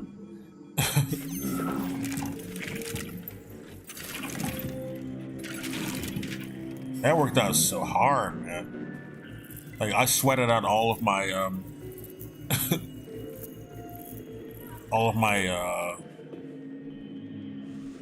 well, I'm basically dry, is what I'm saying. Because I sweated so hard. I need to replenish with water. I guess that's all the emails. Or they're upstairs. Oh, there's some shit upstairs. I should go up there. Oh, I didn't read that one. Well, I did yesterday. I did kind of read it. I forgot what I read, though. Let's read it again. Are you cheating again? Oh, it is the Battleship Brothers. It's so goofy. It's adorable, though. You know, brothers just being brothers. It's cool. I have a brother myself. Yeah. They're playing Battleship, basically, at work. That's kind of funny. That's so wholesome. You idiots playing Battleship. This guy's talking about he's gonna fucking send them to another facility to plant potatoes. Professor Zaharov. Oh yeah, this is Zaharov or Charles. Vice is oh yeah, I read this. This really rubbed me the wrong way. I don't like the way Zaharov thinks or thought when he was alive. No. He has a very cynical perception of people. Guess that's why he's not one anymore. Except people are not all uniform in the same behavior or desires or evil, I would say. He's describing evil people. I'm not on board with his take. Excerpt from a paper of Lebedev. In response to those who are curious about the radio of the future, yes, we really can listen to radio broadcasts. No, you can't. Literally, how does it work? If you read any of my previous papers, you'll find out. But you aren't really interested in the technical details, are you? Yeah. No, dumb it down for me. I'll hear you. If I'm so dumb, is that what you're trying to imply? You don't want to hear all the technical details. You're too complicated for your small mind. I don't know. He probably wasn't. He didn't mean it that way, probably. But he probably did. You're interested in what it can do for you. You want to know if you can buy a lottery ticket knowing that it will win or avoid a nuclear holocaust. Am I right? So you really think you have a crystal ball, dude? Shut up. You're not Nostradamus. Like, computer models are computer models, and they can be inaccurate. They can be errors. Like, just the whole concept of mathematics, it does not give you magical powers. I hate this stupid idea. Like, our sci-fi has brainwashed people into thinking that that's how this shit works. Mathematics lets you fucking have prediction powers. You're a precog. No, it doesn't. It doesn't do that. It's just a dumb proposition by coping. People who are coping are trying to swindle money. That's it. It's not that simple. What we are hearing is a probable future. What could happen in 10, 30, or 50 years based on what's happening right now. But we have never, I repeat, never heard the same broadcast twice because it's not replication competent. That's why, you fucking idiot.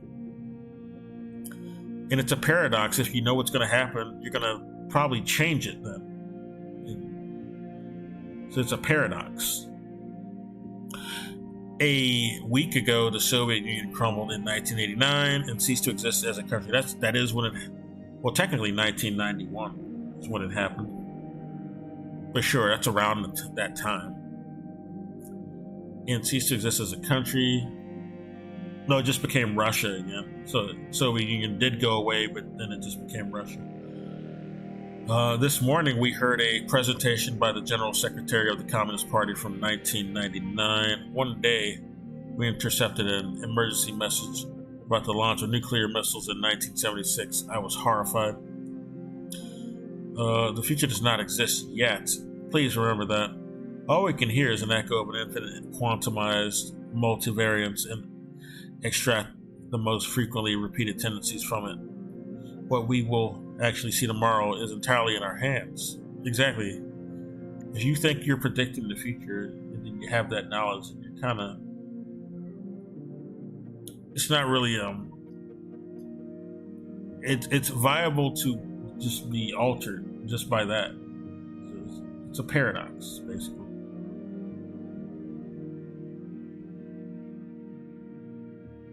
Like, the whole concept of time prediction is stupid. It's bad even in fiction. I never really like when time is played with in fiction. Unless it's just like a funny movie or something. Like, Back to the Future is okay because it's a comedy. Not if it's like a serious story, though. It's kind of stupid. I don't like it when it's in serious stories. Comrade Klimov, do you seriously want to get data on an alternative timeline in which the Third Reich never invented the V2 rocket? Want to know how the world would be different? Okay, I'll tell you. It wouldn't. Do you know why? Because the invention of the... Oh, I did read this. It's called an arms race for a reason. If it's a race, that means someone has to come in first. In our history, the Germans came first, although it didn't particularly help them. Well, the Germans got funding from the Wall Street and the Bank of London. They were not autonomous agents. That's basically what that really was. The Anglo-Spear colonials propped them up. That's what really happened. And they weren't really the first to... I mean, they made V2 rockets, but the whole concept behind rocket science and advancements in that were really... they were already in Russia. They were allowed to flourish their science under the Soviet Union because they valued science and the scientific method. compared to the czars, who wanted the peasants stupid and ignorant. So that's why they were also more advanced in space travel than the West. In spite of the West, funding the Nazis, they were still no more advanced with their rockets than the Soviet Union. And Russia wanted to advance rockets because they wanted the space travel. They didn't want to create the fucking atom bomb like the US did, because they want to commit genocide because they're fucking Nazis themselves and propped up the Nazis to begin with. I just gotta say it. A lot of our history that we talk, we celebrate in World War II is a lot of it is revisionism, and a lot of our Hollywood movies reflect that. And they don't really like to talk about how the Soviet Union beat the Nazis and the fascists. They're the most prominent in that activity. And the U.S. basically were propping them up through Wall Street and the Bank of London. Well, Britain was collaborating with the Bank of London, through the Bank of London. And, Winston Churchill also wanted to join the Nazis in Operation Unthinkable. And the U.S. did with Operation Aerodynamic and another operation during the Cold War, basically. The Cold War was basically cope for the Nazis being defeated, because the U.S. and the Western Anglosphere basically propped them up to begin with. So they did a Cold War to cope for that loss. That's why the Cold War even happened. It was all an effort to destroy the Soviet Union, which they succeeded in by 1991 thanks to the proxy war with Afghanistan by the U.S. backing the Mujahideen, and also the perestroika reforms by Gorbachev, who was an asset of the U.S., and Yeltsin as well, who came after, but still really destroyed Russia even more. But yeah, by the time Yeltsin was in, the Soviet Union was already liquidated. It was just Russia at that point, but they decided to kick a dead horse, or stab the dead horse even more with Yeltsin. The U.S. backed him. But the American nipping at their heels, okay. Although, but the Americans were nipping at their heels. Well, the Americans helped them. They helped the fucking Germans. They don't like to talk about that in the history books, though. Obviously the soldiers who were fighting, the normal regular soldiers who were fighting in World War II, they didn't know this. I'm just saying our rulers did. The people who were telling our armies what to do, they knew this.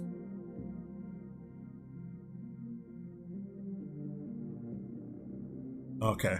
And as were the Brits, and the Brits were also collaborating with the Nazis, the actual people who were basically running our rulers, basically, our elites were actually funding the Nazis. Elites in America and elites in Britain. And Churchill wanted to join the Nazis. And Alan Dulles also wanted to join the Nazis. Yes, the V-2 had an astonishing influence on missile design and the space program, but it was neither, and it was just a matter of time. Can you tell me who invented the radio? Was it Popov, Marconi, Hertz, Tesla? And I commented on this. I said neither of them. But you could argue over who popularized the radio. That's for sure. Do you know what's really interesting? What would have happened if the damn fascists had invented that plague of theirs and mowed down half the world's population? They call it the brown plague in this game, which I guess is like Andy was somebody who was in my chat yesterday. They followed me. They're pretty cool. They're a nice person. They brought up the the idea that it's probably just a variant of the Black Plague, if you believe that. Which I guess, that would make sense. It's just like, if this is the Brown Plague, it's probably like a more diluted version of the Black Plague, but that's what you're calling it. From now on, don't bother the alternate prediction department with childish questions in the vein of who'd win in a fight, a shark or a bear? The bear, obviously. Which I guess is an allegory for Russia, because they did defeat the Germans and the fascists. Basically, they defeated the Nazis. So this is accurate. But if we're talking about a real bear and a real shark, hypothetically, bears do like fish, and I guess a shark is just a big fish at the end of the day. And a shark's not going to be able to do much out of the water. And I'm pretty sure a bear could just pull a shark out of the water.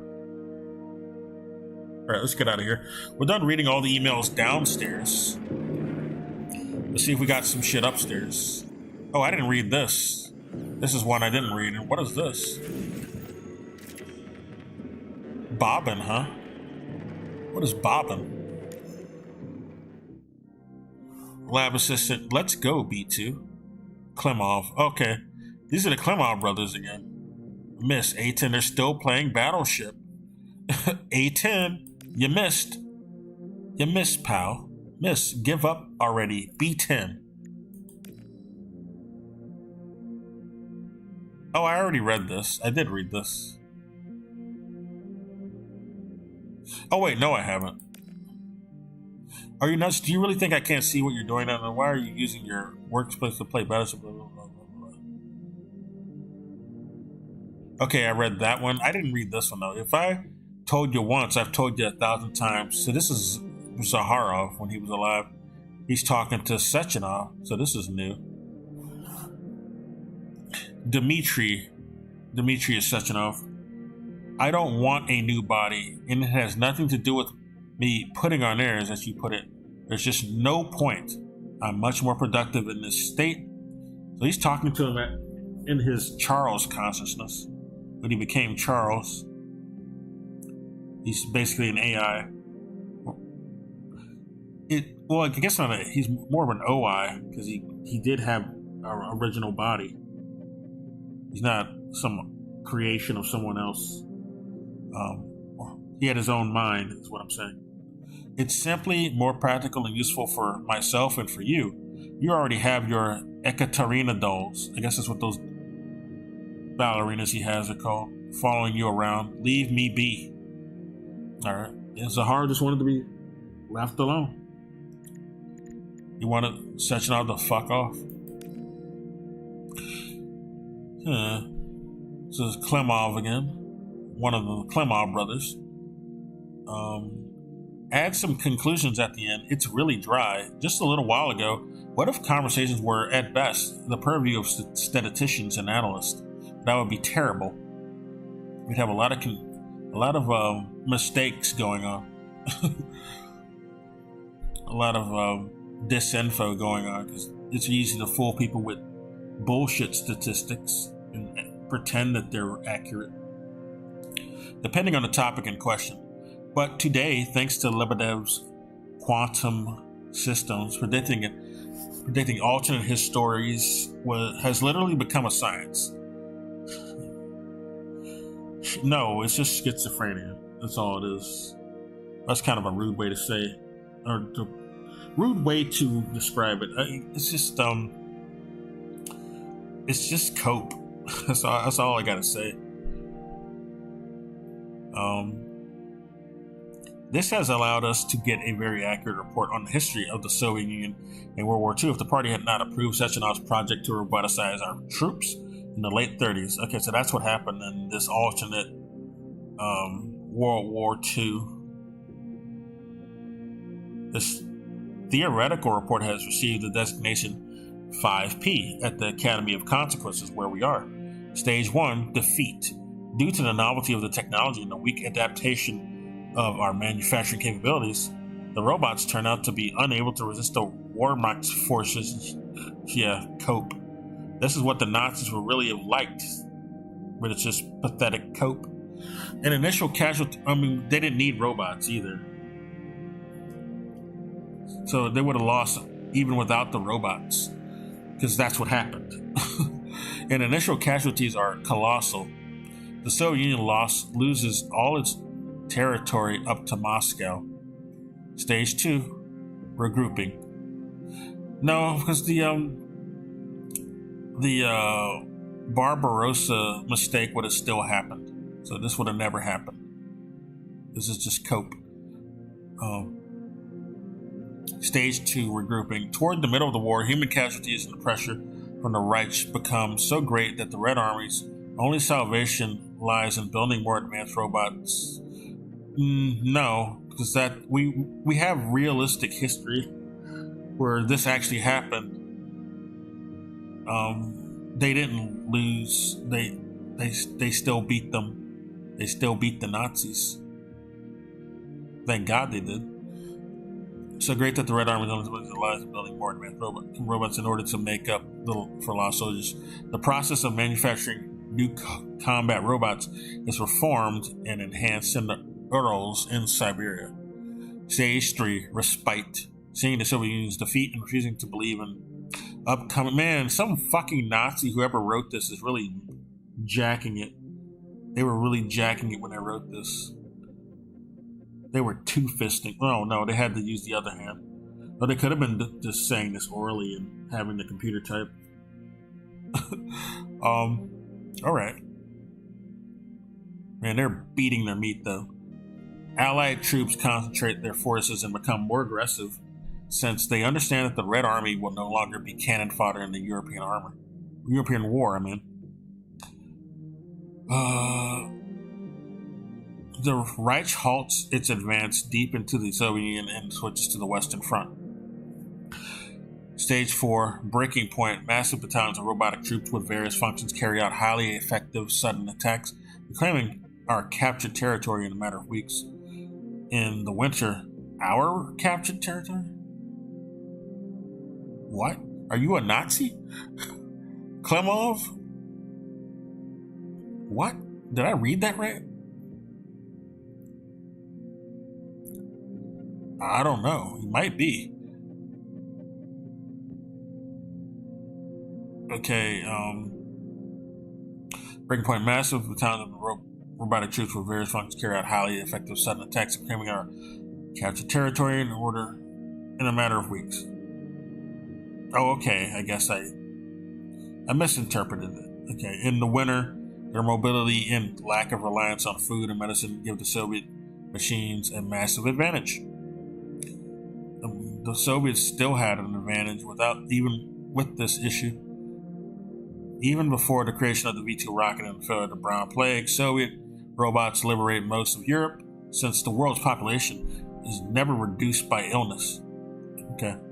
We find ourselves in a fragile world where a weakened Soviet Union is forced to rely on the might of its technology.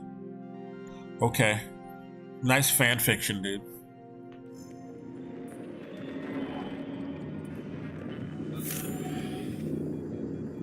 Okay, I think I read all of them down here. So I gotta put that... I think I picked up a disc that I have to put in there. I want to make sure I got everything here, though. Oh, there's shit up here. I knew it. Yeah. Damn, there's so much shit to read. Like, the whole time I've been playing the game, practically 2 hours, it's just me reading. I haven't gone anywhere. This is so much shit to read, though. Like I said, there was going to be lore dumps. Sure enough. Alright. Here's my opinion on your article on the culture of instant messaging. All in all, I think it's well written. It's succinct, and it does a good job of explaining the concept of develop faster ways to transmit text. Email. The comparison of mail than the telegraph, or I guess he's just talking about text on like text, phone text or something. It could be both email and phone text. Then the telegraph, then the telephone, and then finally the terminal system is quite good. However, your frivolous dalliance with depicting emotions via text seems entirely out of place. Oh, you don't like our emojis? You don't like them? Or even theatrical. How do you imagine people will use punctuation to fill a text-based message with emotional content? People still don't even understand the difference between a dash and a hyphen. Don't they now? Or a comma and a semicolon. Well, that's just stupid. I could probably forgive a dash and a hyphen, but a comma and a semicolon? How? How dumb are you? No, never mind. I mean, they could just be nearsighted and make that mistake or something. And you want them to start using these characters to communicate their mood. It's truly absurd. Get rid of it. Totally uncouth. Okay, well, you're just a buzzkill. Like, this is pretty recent, too. Lab assistant, Iosipova, the Baltoskaya, Ekaterina. I read what you wrote about using a colon, and it seems like you have something up your colon, because you're... No. No, take that stick out of your colon, basically, is what I would have said, but they're probably more polite. In a parenthesis to make a smiley face. It's cute. It's a cute idea, yeah. I'm doing emoticons. That's fine. But Privalov will never approve something like that because he's a stick in the mud. I think you'd be better off doing it a different way. Remember how people used to abbreviate words in telegrams? Yeah, remember writing boobs with typing 8008? Maybe if you want to show you're happy, you could write hap. And if you feel sad, you could write sad. Well, that's lame. You're not supposed to say what your emotions are. That makes me upset. Sorry, I got hiccups now. I think I drunk too fast. I think water will fix this issue again. It gave me the issue, and you gotta fight water with water. 1 second.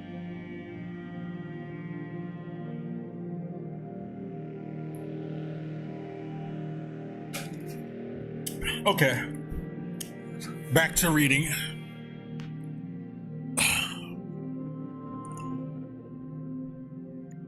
Oh, XOXO. Think it over. XOXO Maria. Aw, what a sweetie. Professor Zaharov. Cherishov. I forgot. It sounds like Charles, but it's not really Charles. I mean, it's not what the name is. It is Charles, as in, this is the guy in our hand. The talking AI or OI in our hand. And he's sending a email to Sechenov. Dmitri, I read your plan to install me in an implantable module. I value your persistence, but I must repeat, yet again, I have no desire for arms, legs, hair, or a dick. No. Or the need to waste time eating and going to the bathroom. You don't want to eat, though? I'd want to eat. But I guess you would have to commit to going to the bathroom, and who has the time?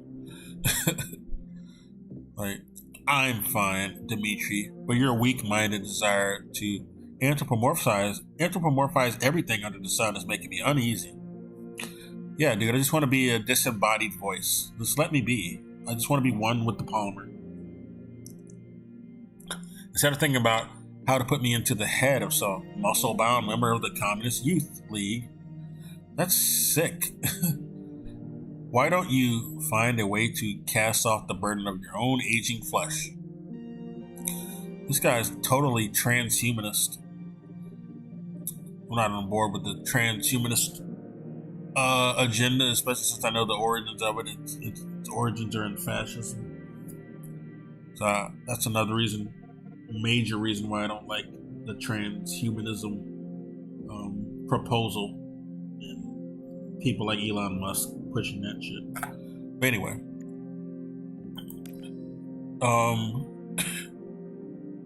from a comprehensive article from Technology for Kids about the facility in the West, smart, educated people call us Homo Sovieticus. They're proud to have, they're proud to have discovered this type of person. So they came up with this nice name. No Cold War propaganda in this reality. They also use this name to humiliate us and put us down. They don't realize we've done something more. We were the first to breed this type of person. But in the West, all they can do is come up with new words for things. And they think this contribution to history is much more important than our accomplishment. Yeah, just,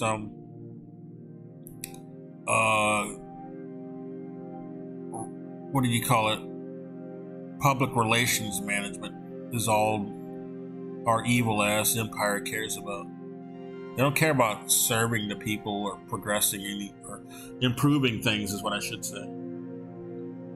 They just care about managing dialogue and marketing.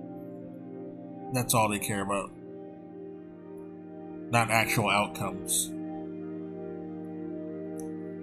Just enough to subdue the masses, call them the masses, and stab off them doing like some Bolshevik revolution on them, basically. The West's high opinion of itself is deserving of ridicule. Yeah, I would say. P.S. At Sechenov's request, find references to Homo Sovieticus throughout the entire database and change it to Homo Futurum in every instance. Fuck these pretentious names. They're all terrible. And this is Latin too, so whoever was complaining about Latin is really gonna throw a fit over this shit, or they should. Yeah, we only like our Cyrillic references and titles here, motherfucker. We don't use Latin letters, much less Latin terms.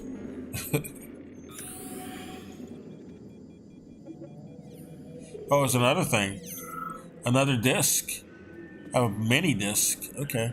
I mean, mini as in many, not mini as in tiny. Many as in a bunch is what I'm talking about.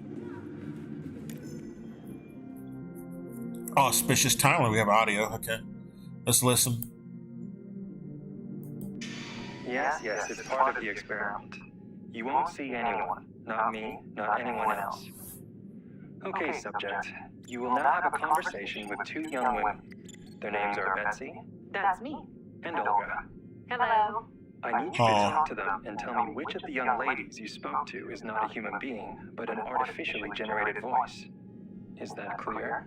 Yeah, sure. I get it. You may begin.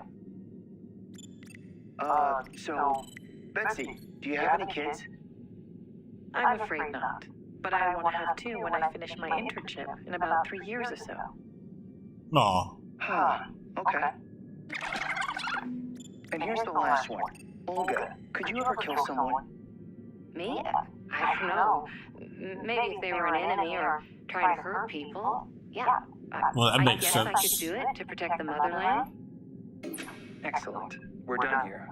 So, which of the two young women you spoke with is a machine?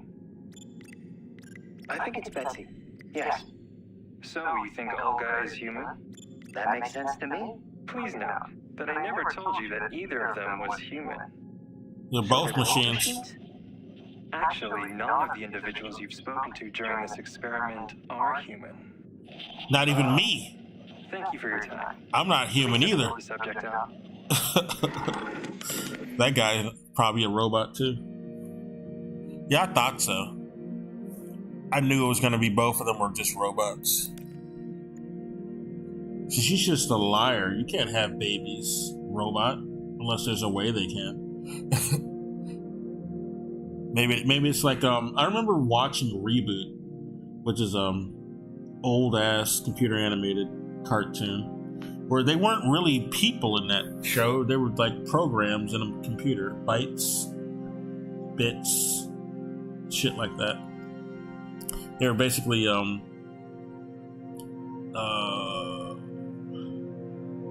data in a computer, but given anthropomorphism, humanoid representation, and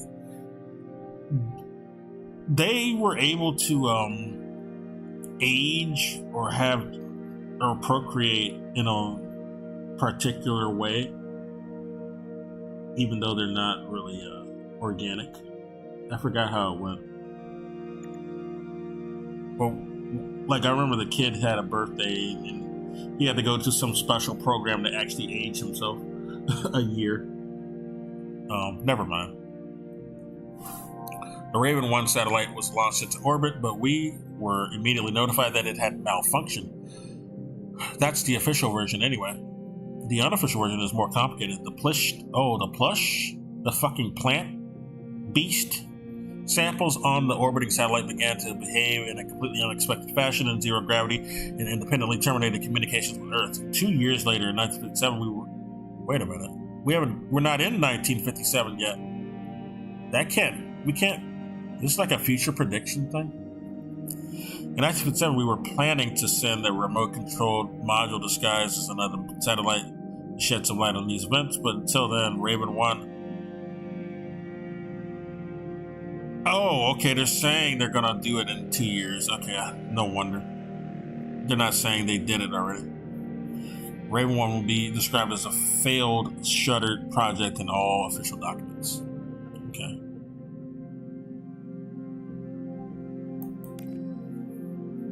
Sechenov is from him. Plutonium is to be removed from Argentum. He will report directly to me. As for this linguistic oddity of his, leave it be. It will give him elements of a new personality.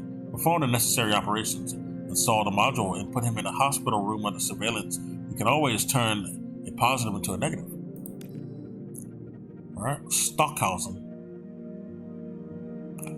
Who are you planning to show this to? I can't deny that Pioneer is excellent, and the Capitalist is also extremely convincing. Yeah, you love the Capitalist, I thought so. But did you even read the assignment?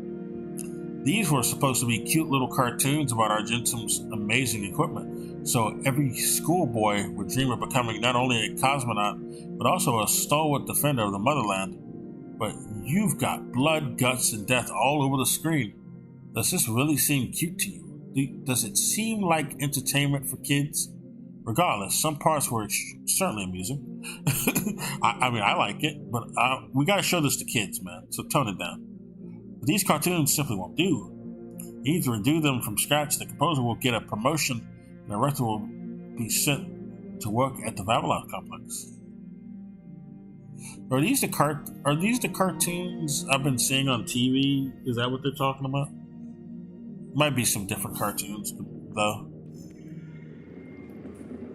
Man, I'm getting tired. I might just have to go to bed again before I actually did anything. What time is it? It's 2:30 almost. I only need one for now. Pick it up, bitch. You might want it later. I can't play two tapes at the same time. You can still hold them. I don't want to have to come all the way back up here to grab it. That's why I want to grab it, dumbass. Alright. Fuck it. Okay, we're done reading the emails on this side. What a fucking fool he is.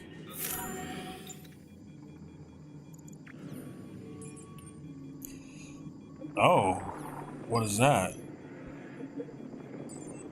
What is that? Oh, it's another. I only need one for now. I thought it was someone else. Okay.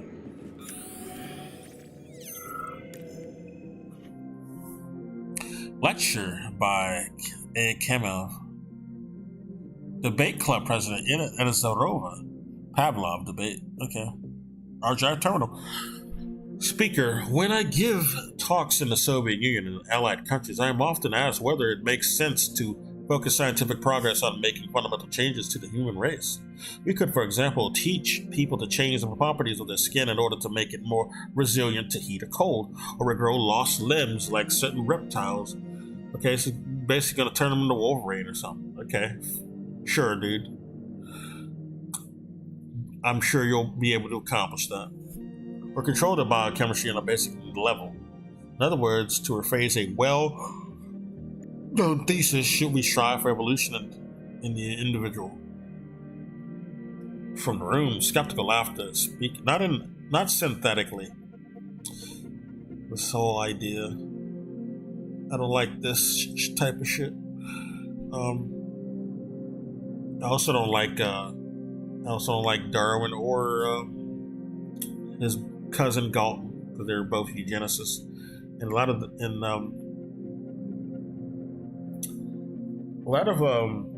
Darwin's evolution ideas come from prejudices.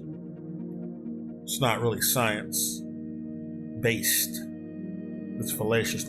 I mean, our racist ass, fascist ass rulers like to reinforce it because, you know, it reinforces their sensibilities about peasants and undesirables and proles. So.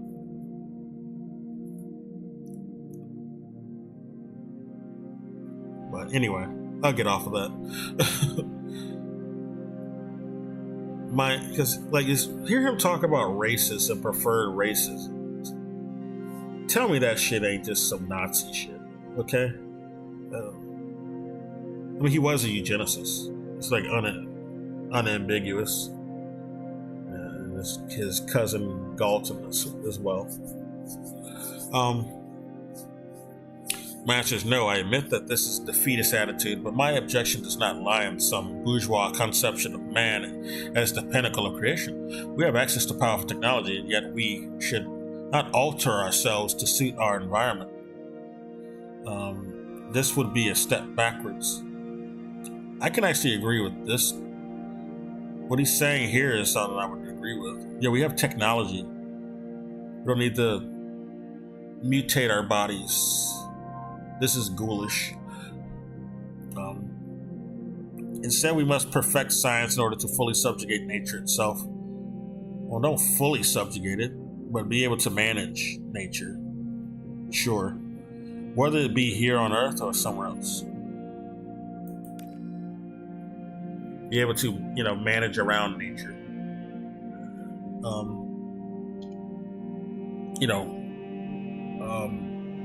Basically coexist with nature.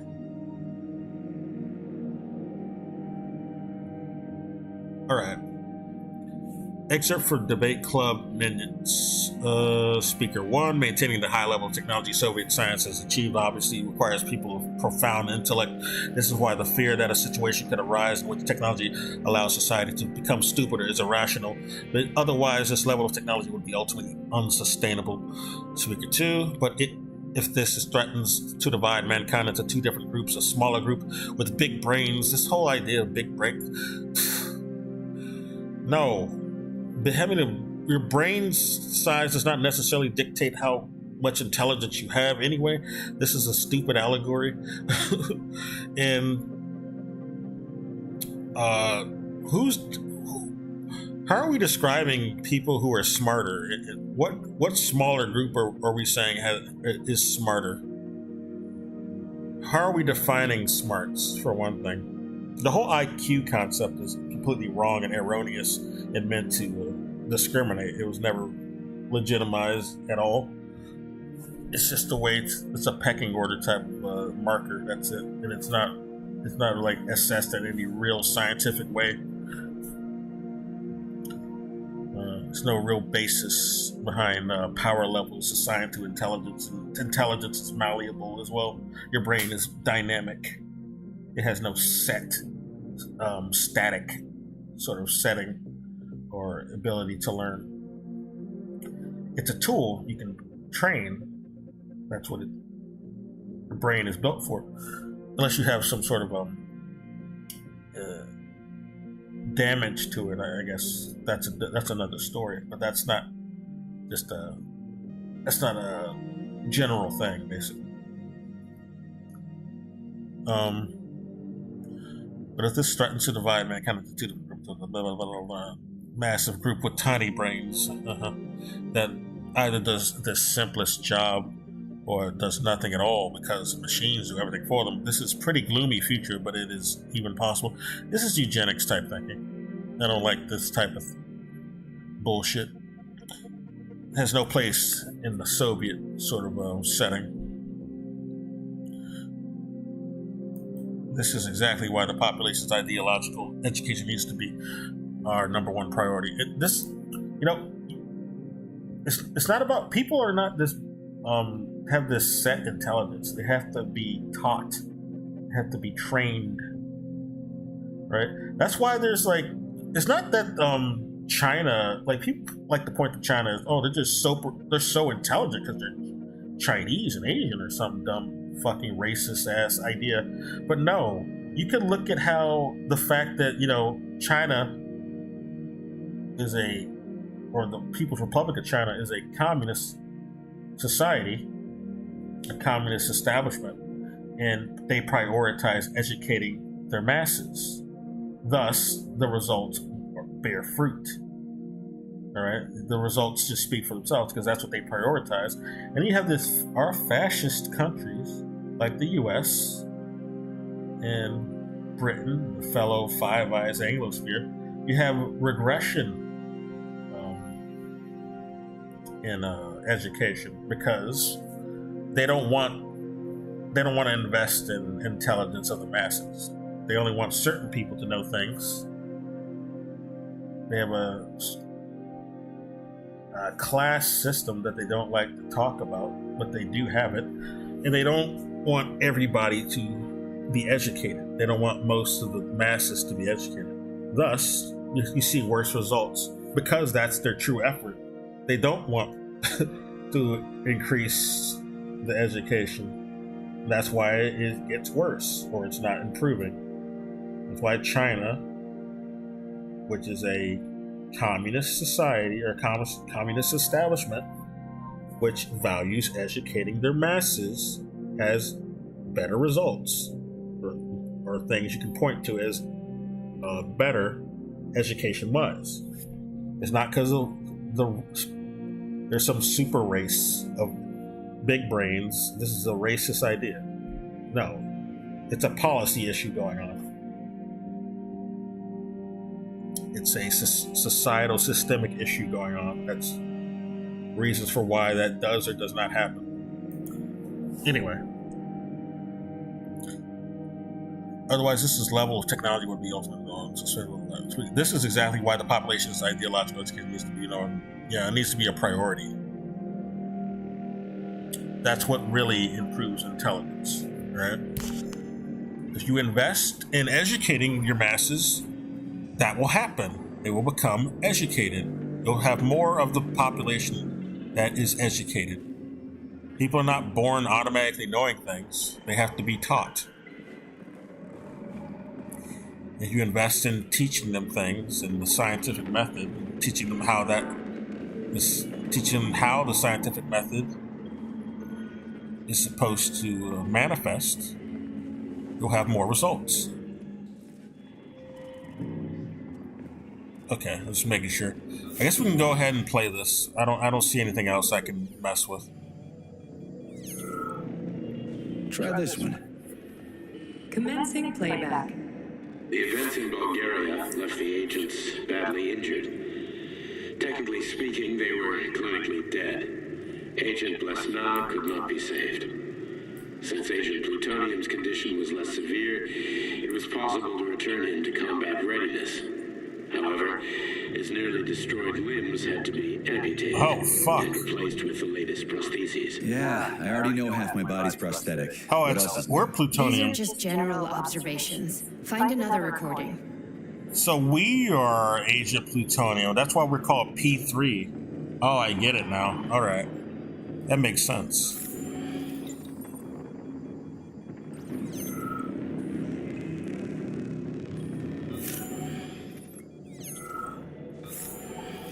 making sure. All right, let's Here's play another this. I almost wish I had popcorn. This hauling around this bad boy. And this projector here. Okay, play this one. Commencing playback. Following his recovery, the There we agent's are. personality was altered significantly, including his behavioral and speech patterns. Because of this, I made the decision to remove the agent from the Argentum unit. In order to prevent any possibility of memory recidivism, Plutonium received a new call sign, P3, and is now under my direct command and observation. P3's contact with Argentum has been kept to a minimum, and Argentum personnel have been warned against mentioning the call sign Blesna in P3's presence. Crispy. I'll get another one. Blesna, was that our Sechenov has you lover? on a leash. He does whatever he wants with you. Yeah. Listen, It's Doc, you creepy. saved my life. Do you think I don't know I'm a test subject? That's my job. Yeah. So I you're a wonder. volunteer, huh? Then why are you such a disobedient test subject? Yeah, we're not Because volunteers. before they Already always told figured. me what they were doing. I'll go get another recording. No, you've been brainwashed. This thing just told you you've been brainwashed, practically. I think Blesna was our lover, and she's either been removed from us or she died, and they don't want us. They don't want to remind us of her for reasons that'll bring back our memories. They don't want our memories back, is what I'm assuming. They don't want us to regain our memories. Let's give this one a spin. All right. Procedure. Implant the Voskhod neuropolymer brain function extension. Objective. Total elimination of destructive impulses triggered by traumatic memories. Patient, Major Sergei Nechayev. Codename, Plutonium. Attempt number 3. The first 2 operations were unsuccessful. The patient suffered a severe brain injury in Bulgaria, which could not be repaired. The damage polymer is of such severity that the patient will likely have to be euthanized. Did you hear that? He wanted to kill you. The frontal lobes are partially destroyed, causing the patient to experience bouts of uncontrollable rage. The patient's No wonder we're so angry. render him dangerous to those around him. And that's about your seizures. Due to the incidence of temporary insanity, the patient is immersed in a surreal psychedelic reality that prevents him from accepting the consequences of his aggressive behavior. Yeah, the cat world. I don't get it. Can you translate for me? Really? You're not gonna like it. The patient experiences intense hallucinations. Did you see your wife again, my boy? How? Yeah, Blesna was our wife. Did you know that? Yes, a Voskhod implant will give the patient artificial memories and allow him to overcome his obsession with his deceased wife. Your wife. It's all bullshit. I've never been married. With Voskhod, we your can memories send are the wiped. agent's consciousness into the imaginary world of limbo via a pulse aimed directly at his pituitary gland, switching the Major into combat mode on command. Uh-huh. To add that I am strongly opposed. What a load of crap. He's a liar. There's no fucking way. It is. I'm afraid there is. Sechenov can send your mind to your own private paradise with the push of a So button. wait, when we do that, we kill people? So we killed the party members and we just got knocked out while we did it. We went to the hallucinations. Are they also setting off? No. The hallucinations are just your brain's defense mechanism. Why the hell should I believe any of this? So we killed the party members while we were in that. Never do this to me. Yeah, right. Fantasy Just like land. he'd never wipe your wife's existence from your memory. Just like he'd never designed Collective to be a mind control system. Who said Sechenov did any of that stuff? You can't even tell who's in that chair. If you don't believe me, go ask him. It's so obvious that he did this, dude. They really fucked your mind up.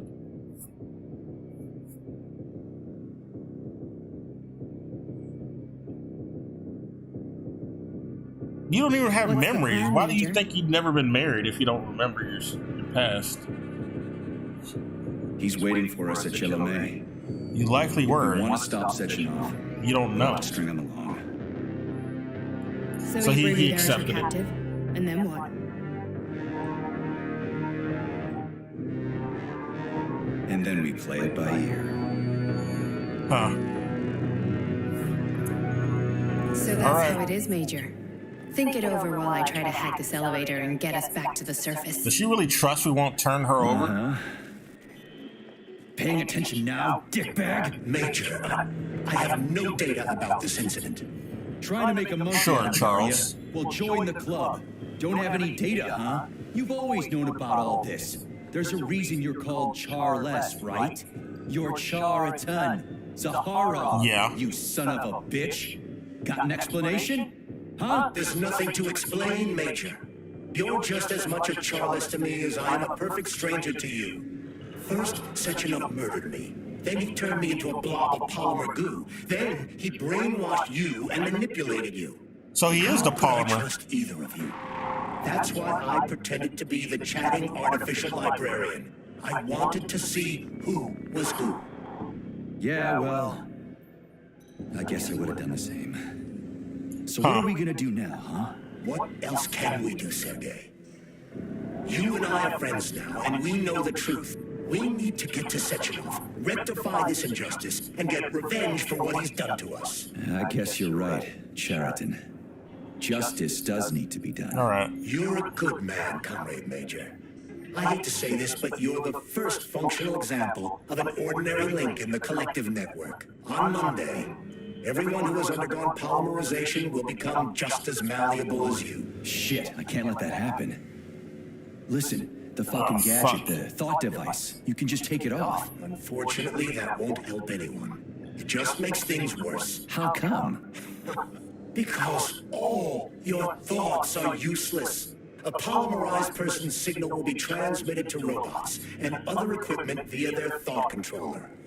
But it is not what makes them a part of collective. The thought device can be removed, but this merely prevents the wearer from being able to make calls and give orders to machines. So how is Sechenov going to keep everybody under control? It's the neuropolymer injection that makes people part of collective. It's always the injection. It embeds itself in the brain and connects it to the neural network once and for all. The effect of this injection cannot be undone. Everyone who gets an injection will be part of collective forever. But Is that so? Was I really married? What was my wife's name? Belez. Oh, Ekaterina. You aren't going to like what I'm about to tell you, Comrade. Yeah, Belezna was her I've heard that before, code name. but I doubt anything could surprise me now. You and your wife served with the Argentum unit. Ekaterina, or Katya as you called her, was a highly qualified agent. As a child, she studied ballet and made significant achievements in both dance and martial arts. That's sweet. Ballet and martial arts. Are you trying to tell me the boss is metal twins? No way. This is total BS. The boss would never do something like that. Just look at me, Comrade Major. After I died, my consciousness was transplanted into this glove. After your wife died, her consciousness could not be saved. But Sechenov uploaded an imprint of her professional skills into his bodyguard's matrices. That's sick. This is... Holy shit. Fuck, this can't be a... That's fucked up. No. We've got a ride, Major. We can get out of here. The ballerinas are our wife? They're like just mirror of our wives. Oh my, that's really fucked. And that's why he has them around as bodyguards, huh? Alright. Are we done?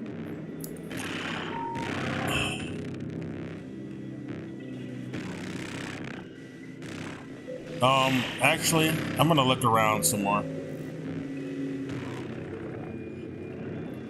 I need a bit more time here. I'm getting tired though. Fuck.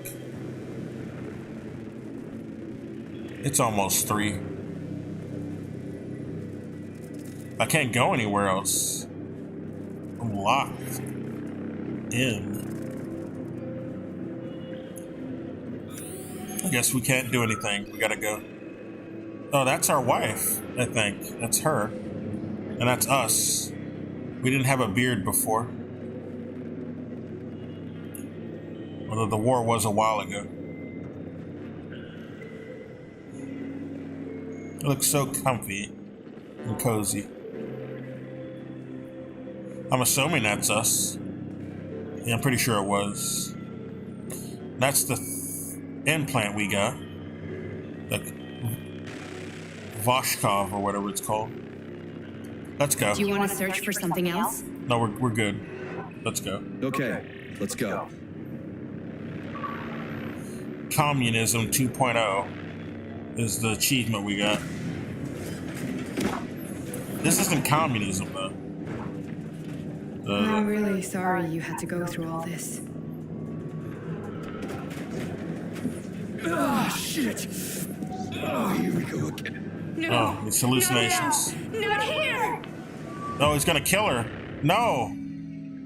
Because when we go into this trance, we become murderous. I wonder if Sechenov is doing this. Oh, we're a Kathmandu now. Fuck. Yeah, here we are. These are my hands in this reality. Some weird cat homunculus. If I can go through here. We are all monsters in the dark, my boy. You're the monster. Not all of us. My father's library was nothing. Yeah, we heard that before. I spent my entire life putting those fragments back together, juxtaposing each scientific fact. And once I completed the puzzle, I found a book that now prevents me from sharing it. What book? That book is Human Greed and Heat. People have no time to dedicate themselves to science. On the other side of the world, they're busy playing with money. And on this side, they're playing with the power of the medicine. What are you doing? You're doing that in the name of science. To pieces by the thousands. Or claiming to. No one has ever read. None of the social systems that exist now allow humanity to fully evolve. They are all. Yeah, he's not a communist for sure. Get rid of him and let robots toil for us. Get rid of inequality. Alive communism. Give people freedom of choice. Accelerate evolution. You sound like an objectivist Ayn Rand idiot. And combine minds into a single great. A selfish individualist Ayn Rand sycophant. Will start to flow. I just want to do what I want to do. I'm a sociopath. Scientific. I will further science regardless of the means. Whatever I call science, this is a real science. It's disguised megalomania in the name of fake science. Knowledge better than anyone else. Under the ploy of science, is what I should say. Lead humanity to the apex of without falling into the abyss of war and hatred. He was calling Petrov a dramatic drama queen. Warrior of science. Listen to him talk. Of the capitalist bureaucracy. You sounded like a capitalist. And great. Those who will be preserved as digital copies. No one will ever be forgotten. Oh, great. I'm really going to feel honored to be remembered by you. New world. A world where everyone be intelligent. This awful place, this limbo sucks. I wouldn't want to live here forever. This is fucked. It's nice to visit here, but I wouldn't want to stay. I don't think anyone should be made to stay here in this shit limbo. No more cartoons, huh? Yeah, I don't agree with your platform, sir. I'm gonna have to take a rain check on that. Is that us? It might be someone else. Yeah, I don't think that's us. Some fish, because we're cats. We're a cat homunculus, so we love fish. These stupid skeleton ornament lawn. Okay, we're going back to reality. Back to reality. Oops, here comes gravity.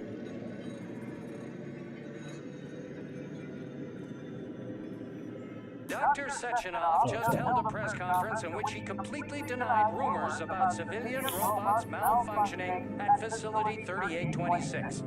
The facility is back to full operational capacity. Granny Xena. Finally back with us, Sonny. You took a real pounding, didn't you? But don't say it like that. Phrasing. Where? Phrasing, Granny. How am I supposed to know where you are when you're on the bloody rampage? You were a nice boy when my daughter was around, but ever since she passed away, Oh, you do nothing but sulk and fly. You're our daughter's. Our wife's mom. What's She's your daughter. Got to do with me? My Katinka, our Katinka. They played hell with Katarina. you, Sonny. Lady, what are you talking about? She was my daughter, but she was your. Ekaterina Nechaeva. There she is. She's beautiful. Member of the Argentum Spectre. That's a weird photo, though, but she's still beautiful. So you must be... Your mother-in-law, you stupid ignoramus. You No worked wonder. for Sechenov until those Bulgarian terrorists blew you up. Katya didn't make it. Then Sechenov turned you into a monster. Yeah, I may have heard something about that. She's Why are you just sitting there? she's our mother, really, kinda. Been keeping an eye on you ever since. A mother-in-law, but technically Some humanity. still a mother. I'm glad to be related to Granny Xena. I like her. Sorry, lady, but you figured wrong. My past, my present, it's all gone. Wait, where's Larissa? She's everywhere. You scattered her to the four winds. Really?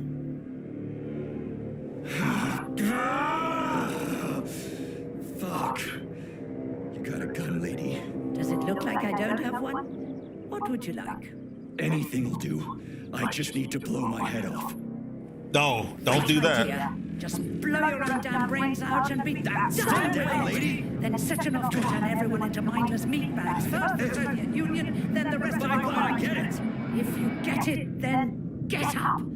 I'll give you weapons, lots of them. But only if you promise me you'll put that freak down once and for all. We killed Larissa? I can't believe we actually killed her. What the fuck? What's the matter? Cat got your tongue? Listen to your elders, Major. Comrade Sechenov's deeds demand vengeance. What is this shit, Sergei? It is me, Can you hear? Zinaida, Chariton Zaharov. Chariton, you devil! You're alive! She can hear? An evil wizard turned me into polymer goo. Wait a fucking minute. Are you telling me you've known Granny Xena this whole time? Keeping secrets can be very useful, Major. They haven't let us down yet. Useful to who? Huh. You keeping secrets is letting me Sechenov down. must be off his rocker if he's doing this kind of stuff to people. Wait a second. What about Katya? Katinka? Could she still be alive? It's possible, but in what state? Just look at me. I'm not sure I'm better off, but I don't have hard data at this time. I'm begging you, Sergei. Sechenov has to die! I agree. I want to kill him. Jeez, get off my back already. Crispy critters. What the hell is going on? Well, I can understand. Killed her On one daughter. hand, I've got lying, manipulative dicks who claim to be noble avengers. On the other, I've got a Soviet scientist and member of the Academy who wants to enlighten all mankind and use me to get rid of assholes. According to the manipulative dicks, that is. You're a Kobo. Have a good stream. Oh, 100 viewers for. Oh, okay. No, thank you for the. If you're real. Sorry. Oh, wait a minute. Wait a minute. No, I wanted to press 2. I'm not laying a finger on Sechenov. I'm out. I've had enough of this game. What the hell are you? Are you some scared Nope. bitch? You're making a mistake, Major. Head to... Nope. That's the wrong one. I'm gonna go back and it didn't save, so it'll just go back to before I made that decision. That was not the decision I wanted to make. I didn't know I had a timed questionnaire there. That threw me off. And I was reading this comment that also distracted me. If you're real. Thanks, Gribby Jester, but I don't want to buy viewers. That's poor taste.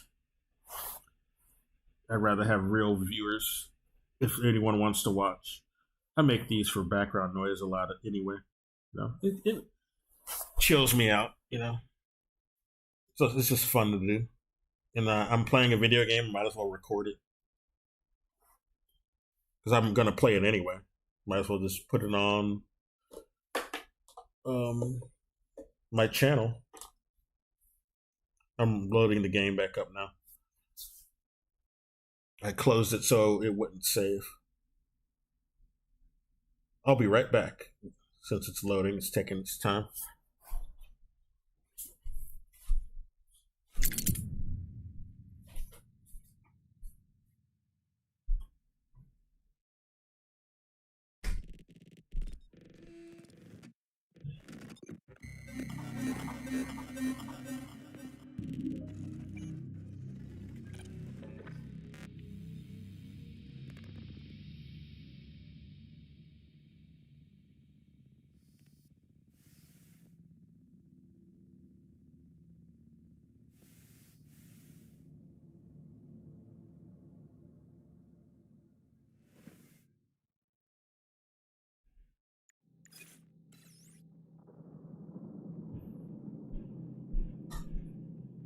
All right.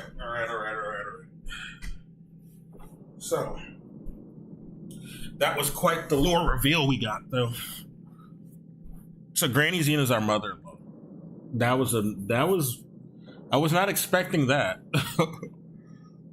Oh, man.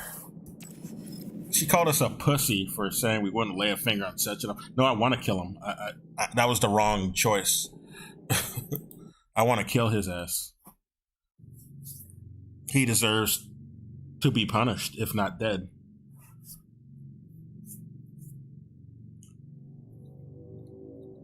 Guess we could do something worse to him than death. Dr. Sechenov just held a press Thank God we conference in which continue he from completely here. denied rumors This is about good. civilian robots malfunctioning at facility We can catch some shit we 3826. missed too. The facility is back to full operational capacity. What are you eating there? Finally back with us. Is that borscht or You something? took a real pounding, didn't you? You were pretty close to staying there for good. Phrasing again. Where? Granny. Tell me, how am I supposed to know where you are when you're on the bloody rampage? Well, borscht you were don't a eat with nice your boy hands. when my daughter was around, but ever since she passed away, you do nothing but sulk and fly off the handle at the drop of a hat. Nothing but blood and ripped off heads everywhere. Disgraceful. It is borscht, I What's guess. your daughter got to do with me? My Katinka. Our Katinka. We went on a Hulk They rampage. played hell with your Or memories, berserker Sonny. rage. Lady, what are you talking She about? was my daughter, but she was your... Ekaterina Nechaeva, codename Blesna, member of the Argentum Spec Ops. Very artistic photo. So you must be... Like her Your hair, though. mother-in-law, you stupid ignoramus. You worked for Sechenov until those Bulgarian terrorists blew you up. Katya didn't make it. Then Sechenov turned you into a monster. Yeah, I may have heard something about that. Why are you just sitting there if you already knew? I've been keeping an eye on you ever since. I figured there must be some humanity somewhere in you. Well, thanks, Mom, I guess. Sorry, lady, but you figured wrong. My past, my present, it's all gone. Wait, where's Larissa? She's everywhere. You scattered her to the four winds. Shit.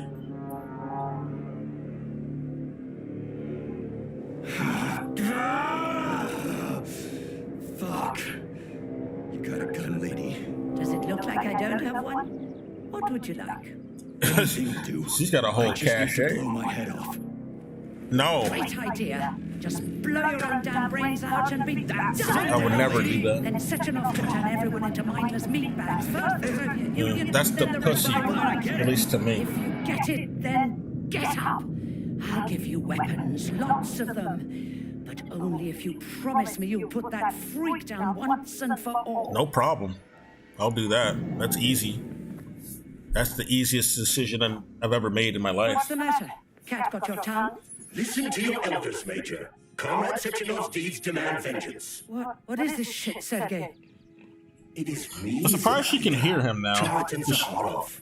No one else could hear him before. You devil! You're alive. In a sense, an evil wizard turned me into polymer goo. Wait a fucking minute. Are you telling me you've known Granny Xena this whole time? Keeping secrets can be very useful, Major. They haven't let us down yet. Useful to who? You keeping secrets is letting me Sechenov down. must be off his rocker if he's doing this kind of stuff to people. Wait a second. What about Katinka? Could she still be alive? It's possible, but in what state?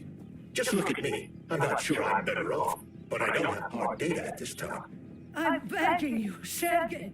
Sechenov has to die. I agree. Jeez, get off my back already. Crispy critters. What the hell is going on around here? On the one hand, I've got lying, manipulative dicks who claim to be noble avengers. On the other, I've got a Soviet scientist and member of the Academy who wants to enlighten all mankind and use me to get rid of assholes. According to the manipulative dicks, that is.